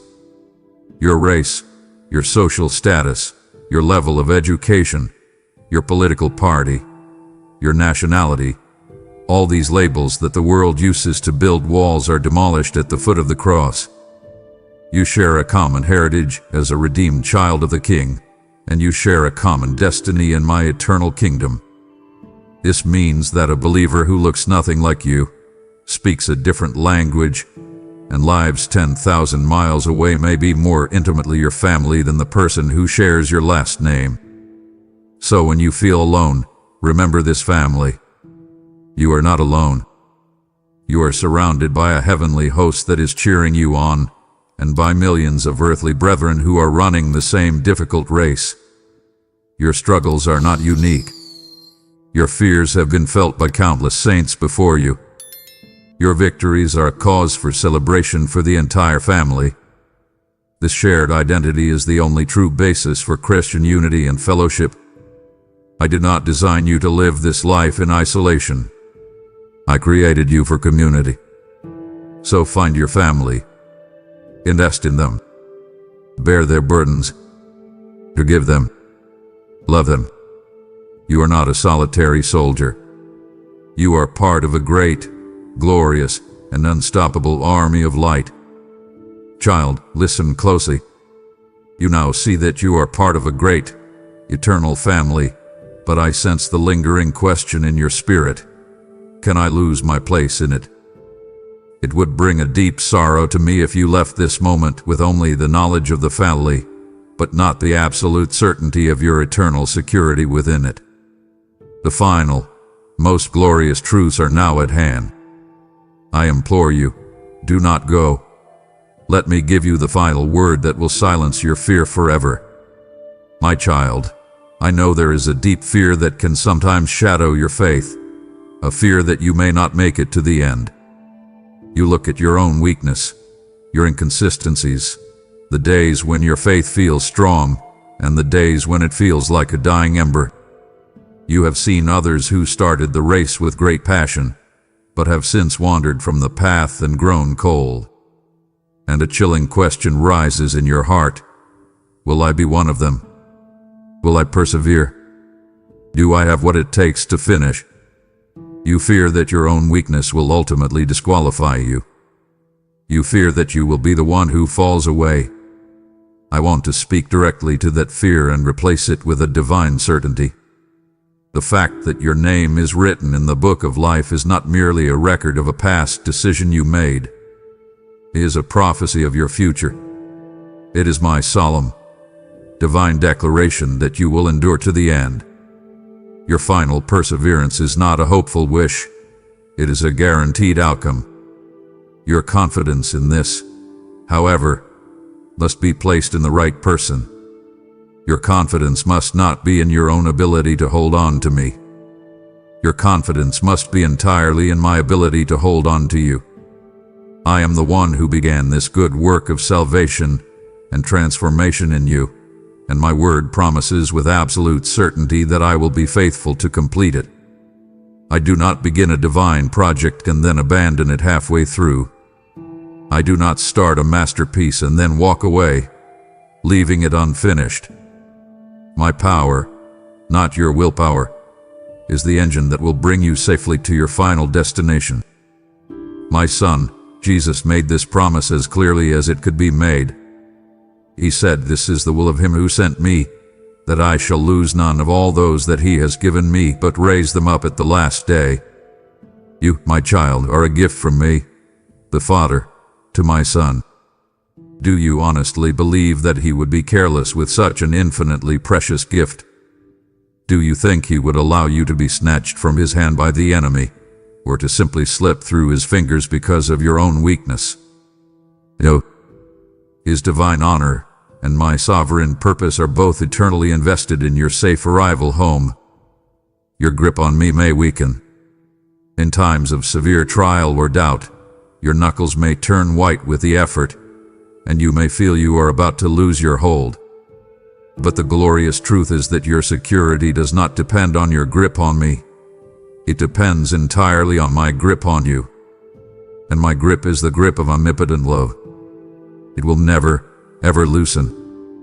It will never fail. Therefore, run the race with all your heart. Fight the good fight of faith with all your strength, but do so not with the anxious dread that you might fail and be cast aside, but with the joyful, liberating confidence that your arrival at the finish line is already a settled matter, secured by me. I will see you home. My child, let us cut through all the noise, all the striving, all the religion, and get to the very heart of the matter. Let's talk about the one question that underlies all your other fears, your anxieties, and your insecurities. It is the question your soul has been asking in 1,000 different ways, every single day of your life. It is the question, am I truly loved? You have looked for the answer in so many places. You have looked for it in the eyes of another person, hoping to see a reflection of your worth. You have looked for it in your achievements at work, hoping that a promotion or a word of praise would finally be enough.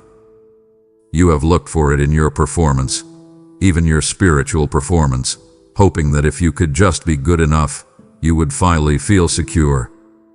But the love and validation you find in these places is always conditional, always temporary. It never fully silences the ache in your soul. Today, I want to provide the final, definitive answer. I command you, look no further. The inscription of your name in the Lamb's Book of Life is the ultimate love note from me to you. It is my irrefutable, eternal, and passionate yes to your heart's deepest question. My prophet Jeremiah spoke my words when he said, I have loved you with an everlasting love. I want you to take that word, everlasting, and hold it in your heart. Your experience with love on this earth is that it has a beginning, and often, a painful end. It can be withdrawn. It can grow cold. It is often based on feelings or performance. But my love for you is everlasting. It does not have a starting point where I decided to begin loving you. And it has no ending point where my love might run out. I love you because it is my very nature to love, and I have chosen, from all eternity, to set that love upon you. Now, it is crucial that you understand this is not a generic, impersonal love, like the way the sun shines on the good and the evil alike. No, my love for you is intensely specific, intentional, and focused. I love you. I love you by name. I know the unique way you laugh when you are truly joyful. I know the specific fears that you have never spoken aloud to another soul. I know your quirks, your passions, your secret dreams. I delight in the person I created you to be. The love I have for you is not a mass-produced, one-size-fits-all affection. It is a custom-made, perfectly tailored love, designed to fit every contour of your heart. I know there will be days when you do not feel loved. There will be days when a cold sense of isolation descends upon you, and you feel utterly alone in the universe. On those days, my child, your feelings will be liars. I command you in those moments, do not trust your feelings. Trust this foundational fact. Return to this bedrock truth. My name is written. Preach this gospel to your own soul over and over again until the feeling of being loved comes into alignment with the unchangeable reality that you are. Let this truth define you. The world may call you many things. Your own heart may condemn you. But my name for you, the name that drowns out all others, is beloved. You are, and you always will be my beloved. Fly from that name. Breathe it in as your very identity. Let it be the source of all your strength, all your courage, and all your peace. My beloved, you have just heard my heart's eternal answer to your soul's deepest question. You are unconditionally loved. If this truth now burns within you, compelling you to share this same answer with a world crying out in loneliness, then I am inviting you to become a beacon of my affection. Your gift through Super Thanks, membership, or PayPal is not just money. It is oil for a lamp, allowing this light of my love to reach another dark corner of the world. I now declare over your life from 2 Corinthians 9:8 that I am able to bless you abundantly, so that in all things at all times, having all that you need, you will abound in every good work. This is a sacred moment to respond to love with love, an act of worship that resounds in eternity. For your obedience, I will rebuke the devourer for your sake and open doors of provision you did not know existed. Click now and release the echo of my love into the world. Now let us speak of the great shadow, the fear that lurks behind all other fears in the human heart. Let us talk about death. It is the final enemy, the great unknown. You see its power and its finality in the world around you, and it seeds a deep and primal fear within you. You fear the process of dying. You fear the separation from those you love, and you fear the silence that follows. The world, in its wisdom, tells you that this is the absolute end of your story, a final, black punctuation mark. But because your name is written in the book of life, I am here today to completely rewrite that narrative for you. I want to take the fear out of that final moment. For you, my child, physical death is not an end. It is not a period. It is a comma in the eternal sentence of your life. It is not a termination. It is a transition. It is the gentle closing of a door on this temporary, broken, and painful world, and the immediate, glorious opening of a door into my unfiltered presence. I want you to begin to see it not as a defeat, but as a graduation. All of your life on earth is a time of learning, training, and preparation. Death is the graduation ceremony. It is the moment you finally walk across the stage to receive your diploma, your crown of righteousness. It is a moment of ultimate triumph, a celebration of a race well run, a passage into a glory that your current imagination cannot even begin to contain. My son, Jesus did not tiptoe around death. He walked straight into its heart, into the grave itself, and he shattered its power from the inside out. He took its sting, the deadly poison of sin and eternal separation from me, into his own body on the cross. For you, that stinger has been permanently removed. The grave has lost its victory. It is nothing more than a defeated and defanged foe, a temporary resting place for your earthly shell. The true terror that people feel about death is not the cessation of breath. It is the second death, the horrifying reality of eternal separation from me, the source of all life, all love, all light, and all joy. But hear my promise to you today, because your name is written in the book of life. You will never, ever face the second death. A judgment has already been passed, and the verdict was satisfied by my Son. Therefore, for you, the moment you are absent from your body, you will be instantly present with me. There is no dark void, no lonely waiting. It is an immediate transfer into the heart of perfect love. So do not fear the moment of your passing. When that day comes, whether it is soon or many, many years from now, I will be there. My Son will be there to welcome you. You will not make that final journey alone. It will not be a leap into a dark and terrifying abyss. It will be a loving, personal escort by the Creator of the universe into your true and final home. My child, we have walked through the magnificent truths of your security, your identity, your purpose, and your eternal hope. This knowledge is a treasure of infinite worth. It is a well of living water in the desert of this world. But this treasure was not given to you to be buried in the ground of your own private comfort and security. The peace that now guards your heart is not a secret to be hoarded. It is a message of hope that must be shared with a world that is desperately lost, thirsty, and searching for the very things you have received. You are a vessel that I have filled to overflowing, not for your own sake alone, but so that you can pour out my love and truth into the lives of others. You might be thinking, but I am not a preacher. I am not an evangelist. I don't have the right words, and I'm afraid I would say the wrong thing. I understand your hesitation, but I want to broaden your understanding of what it means to be my witness.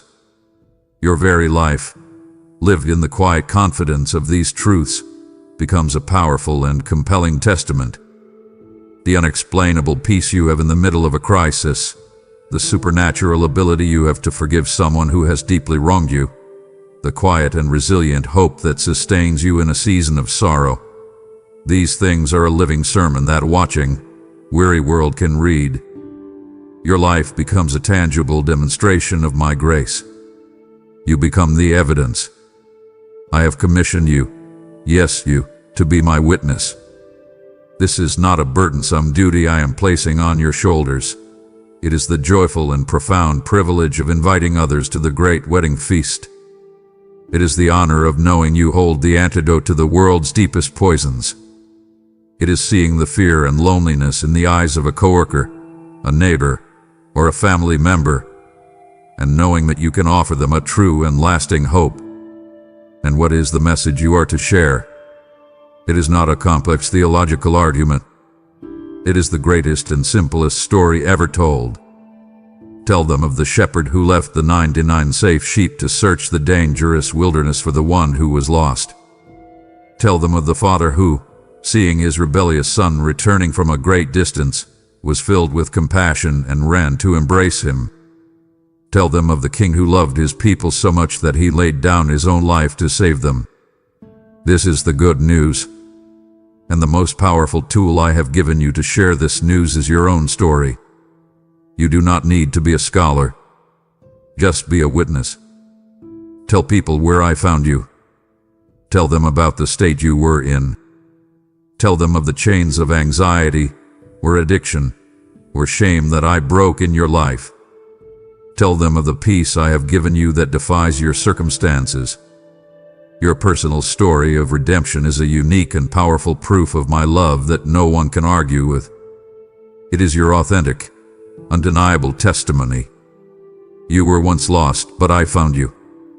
Now go and show others the way home. My child, we have spoken of these great, objective, and eternal truths. They are written in my word. They are as solid and real as the mountains. But I know your heart, and I know your mind. You can hear all of these magnificent promises, and a part of you can still wrestle with a lingering doubt. A voice can whisper, but how can I really be sure? How do I know this isn't just a beautiful story I want to believe? How do I know it is really true for me? I knew you would have these moments of intellectual and emotional struggle.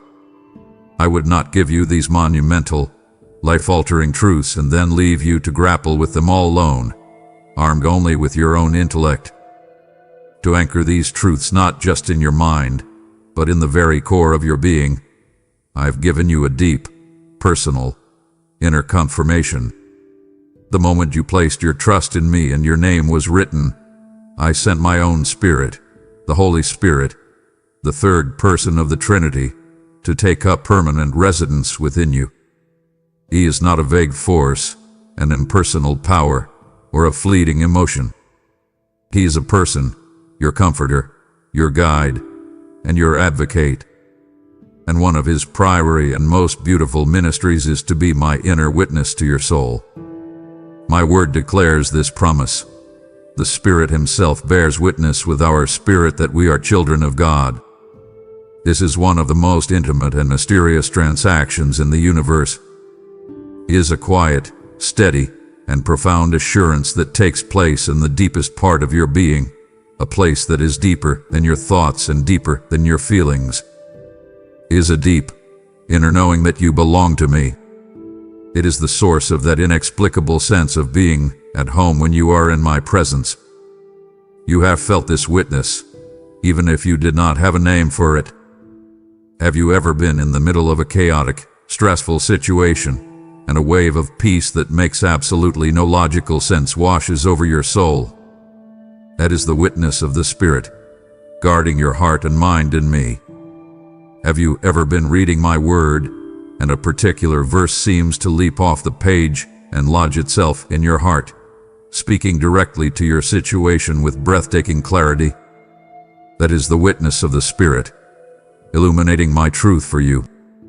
This witness is not usually a loud, booming voice from heaven. More often, it is a gentle whisper, a steady nudge, a quiet but firm assurance in your soul.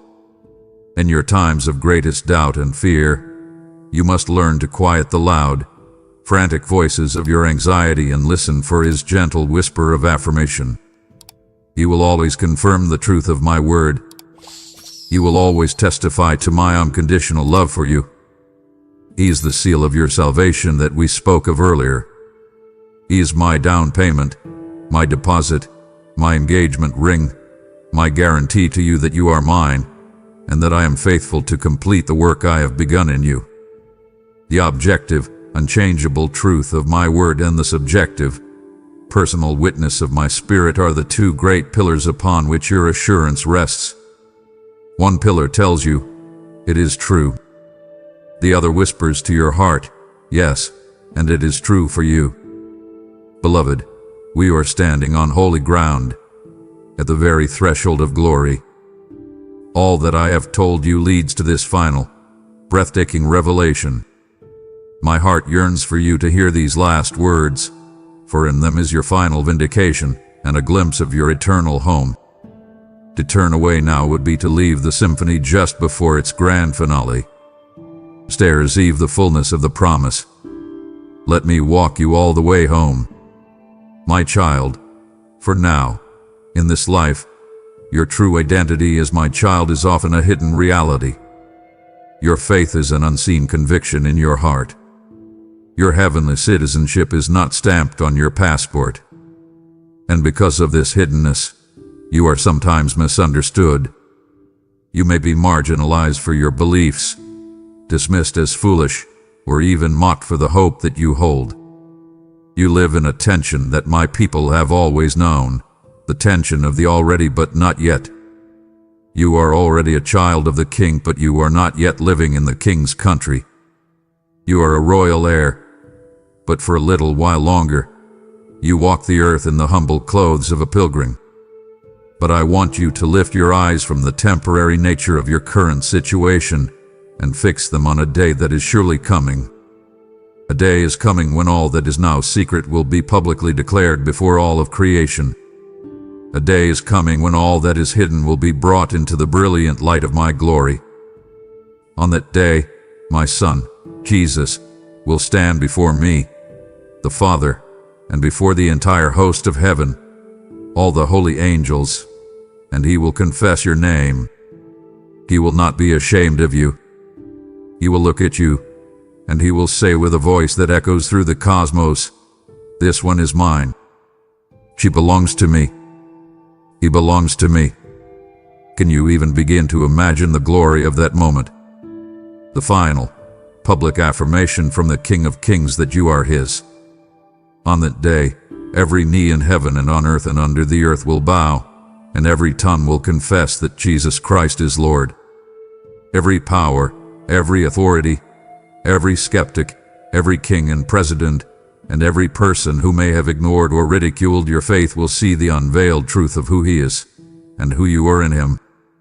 Your faith, which you have held on to so tenaciously in the darkness, will be turned to glorious sight. Your hidden hope will be fully and publicly realized. The world that may have called you weak for your compassion, foolish for your hope, or naive for your trust in me, will stand in stunned, silent awe at the incredible glory that I will bestow upon you. It will not be a moment for you to be filled with pride or to say, "I told you so." It will be a moment when my scandalous grace, my perfect wisdom, and my unshakable faithfulness are put on glorious display for all the universe to see through you. This will be your final, public, and glorious vindication. Every false accusation that was ever leveled against you will be eternally silenced. Every tear of being misunderstood will be wiped away. Your choice to follow me, which at times may have seemed so costly and lonely on earth, will be revealed for all to see as the single wisest and most valuable decision anyone could ever make. So I tell you, live today in light of that coming day. When you feel small, unseen, or unappreciated, remember the great and public honor that awaits you. This future vindication is your present strength.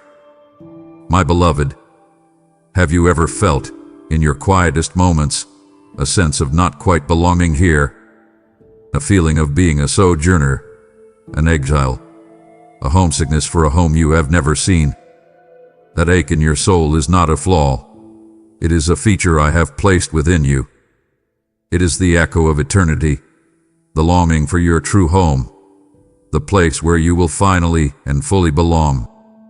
The truth that your name is written in my book is not merely a statement about your spiritual status.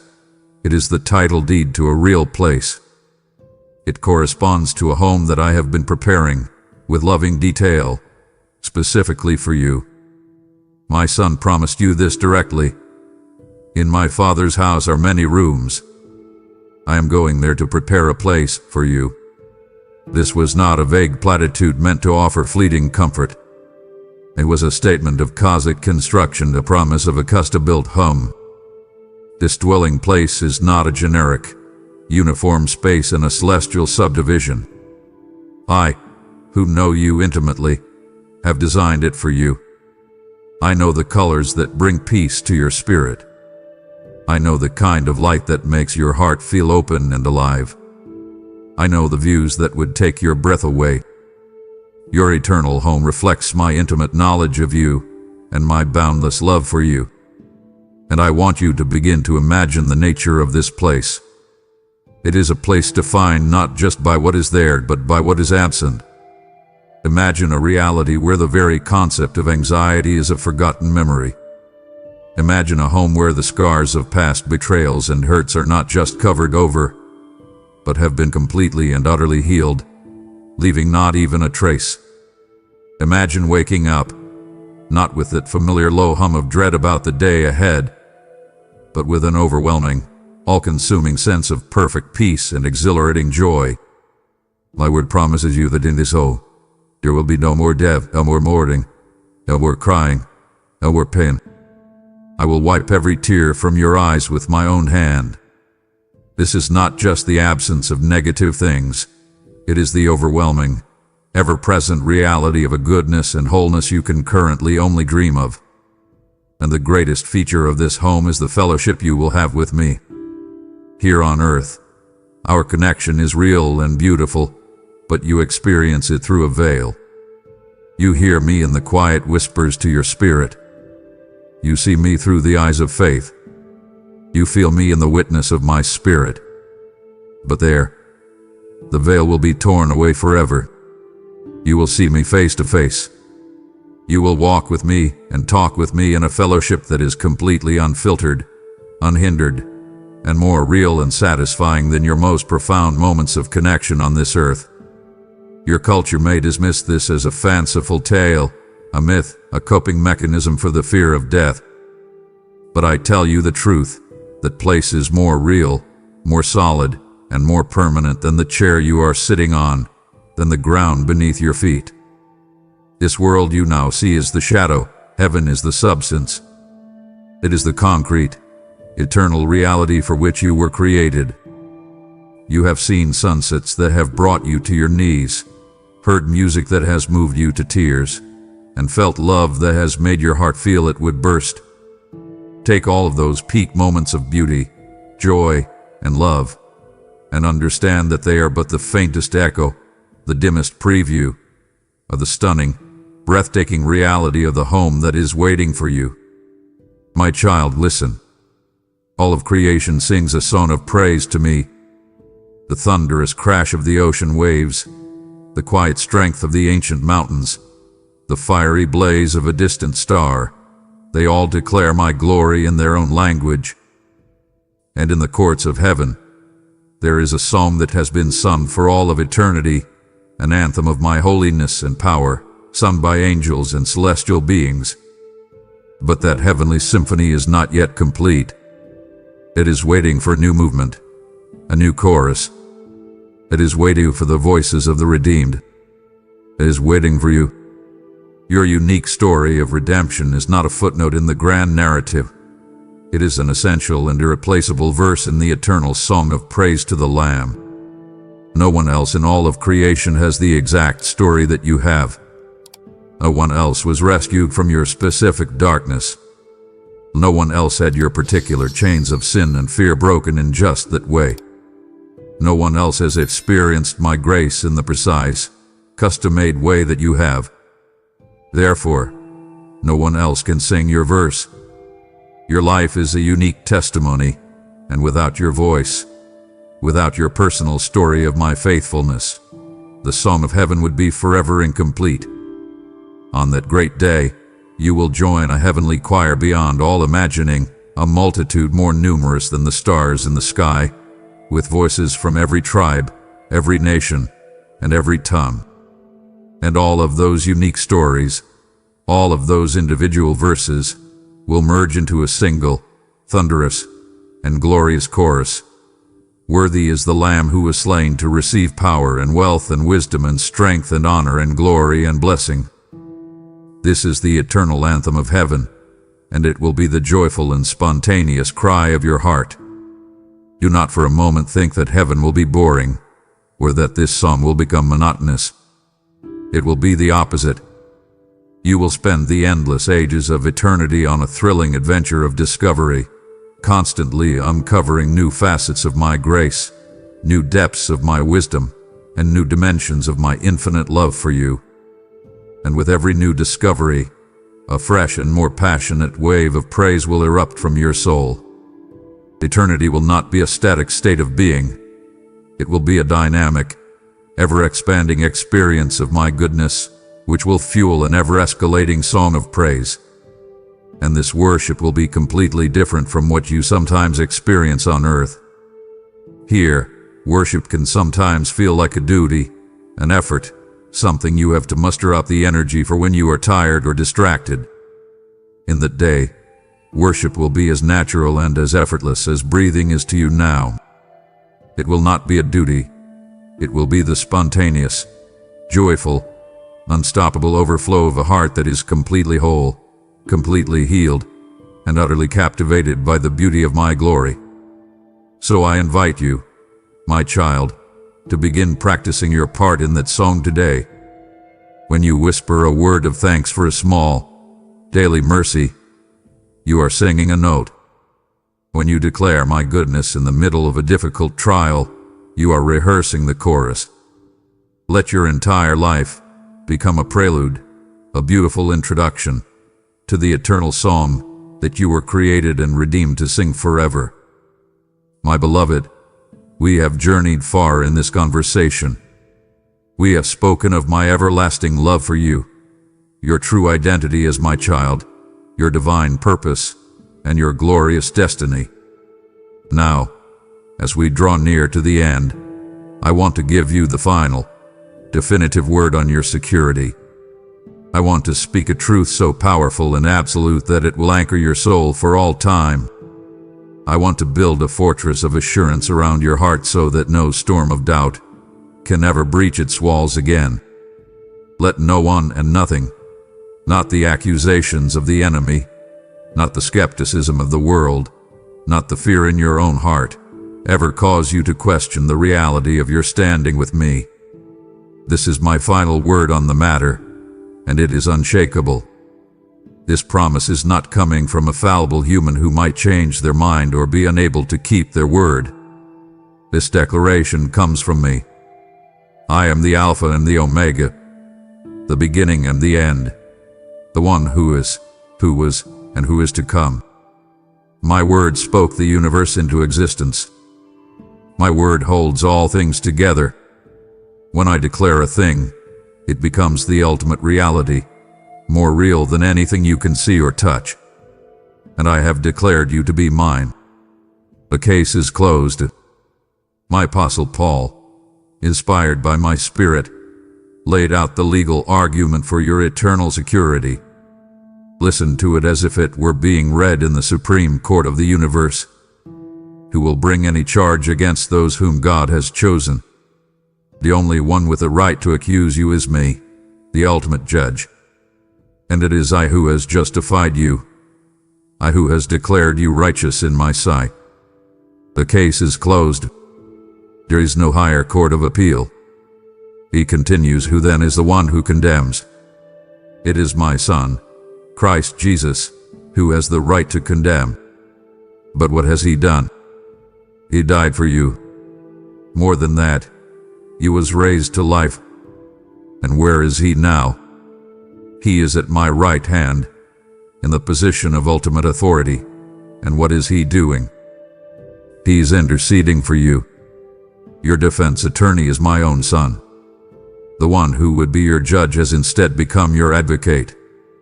Therefore, what in all of creation could possibly separate you from this love? Can trouble or hardship? No. In these very things I am working for your good and drawing you closer to me. Can persecution or famine or poverty or danger? No. These earthly circumstances cannot touch your eternal inheritance. Can life with all its unpredictable struggles, or even death itself with its apparent finality? No, for I have already told you that death is but the doorway into more of my love. I declare to you, with all the authority of my being, nothing, absolutely nothing, no power in heaven, no demon in hell, nothing in your present and nothing in your future, will ever be able to separate you from my love that is in Christ Jesus your Lord. Your eternal security does not rest in the strength of your trembling grip on me. It rests entirely in the omnipotent, unshakable, and loving strength of my grip on you. So stop your striving. Stop your worrying. Stop your fearing. Breathe in this glorious, finished work, and rest. Rest in this final, absolute, and glorious assurance. And so, my beloved child, we arrive not at an end but at a beginning. This conversation, these truths that I have whispered into the deepest parts of your soul, are not meant to be a one-time spiritual experience that you file away as a pleasant memory. They are meant to be the very foundation of a new way of living. You have received this message. You have heard this glorious, life-altering good news. The great and beautiful question that now stands before you is this: now that you know, how will you live? Your knowledge of this truth must now become the practice of your life. Will you continue to walk through your days with the timid fear and anxious striving that the world teaches, constantly worried about your performance and your security? Or will you now begin to walk with the quiet, humble confidence of a child of the King, not with an ounce of arrogance, but with the settled assurance of who you are and to whom you belong? Will you continue to allow anxiety to be the constant, frantic soundtrack of your life? Or will you choose to walk in the profound, supernatural peace that comes from knowing that your eternal destiny is absolutely secure in my hands? Will you continue to drift aimlessly through your days, feeling a lack of purpose? Or will you begin to walk with the divine intentionality of a masterpiece, created by me for good works that I have already prepared for you to do? This truth must change the way you walk. Because you have been loved with an everlasting, unconditional, and extravagant love, I now call you to become a conduit of that same love to the world around you. Love extravagantly. Love the difficult people. Love the unthankful people. Love those who do not deserve it, because you know that you did not deserve the love I poured out on you. You are not trying to earn my love by loving others. You are simply allowing the great river of my love that has flooded your own soul to overflow into the dry and thirsty lands of the people in your life. Because your own infinite debt of sin hath been freely and completely forgiven, I now call you to forgive freely. Release the bitterness you hold against the one who hurt you. Let go of the grudge that has been a poison in your soul. The immense grace you have received is the power that enables you to extend grace to others. Forgive as you have been so lavishly forgiven. Face your future, tomorrow morning, next week, the next decade, without fear. You do not know what it holds, but you know who holds it. And you know, with absolute certainty, where your journey ultimately leads, to an eternity of joy with me. This knowledge removes the terror of the unknown and replaces it with a confident and resilient hope. This message is not a one-time injection of spiritual encouragement. It is your daily bread. So I give you this final invitation. Open this truth daily. When you wake in the morning, remind your soul of it before your feet hit the floor. When you are in the middle of a trial, preach this truth to your own heart. Live, today and every single day, in the glorious, liberating, and life-transforming light of this one, central, magnificent reality, your name is written. You stand now at the edge of your promised dreamland, having heard my call to cast aside fear and take a grand leap of faith. If you are ready to put feet to your faith and partner with me to empower another soul to take their own leap, then I am showing you the way. Your act of giving through super thanks, membership, or the PayPal link is you casting your bread upon the waters, a tangible yes to my command that will bring spiritual manna to the hungry. The heavens are open over you in this moment of decision. This is your divine appointment to act on the word you have just received. And because you have acted, I declare my promise from Philippians 4:19 over you. I will meet all of your needs according to my glorious riches in Christ Jesus.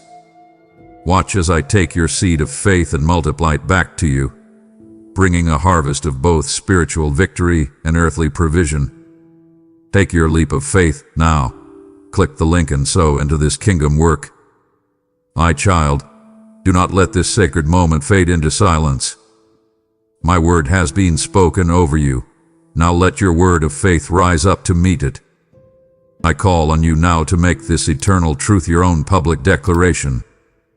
Go to the space below and write with unshakable certainty, my name is written, and I receive it. Let this be the seal on our conversation, your amen to my everlasting promise. Let heaven record your response now.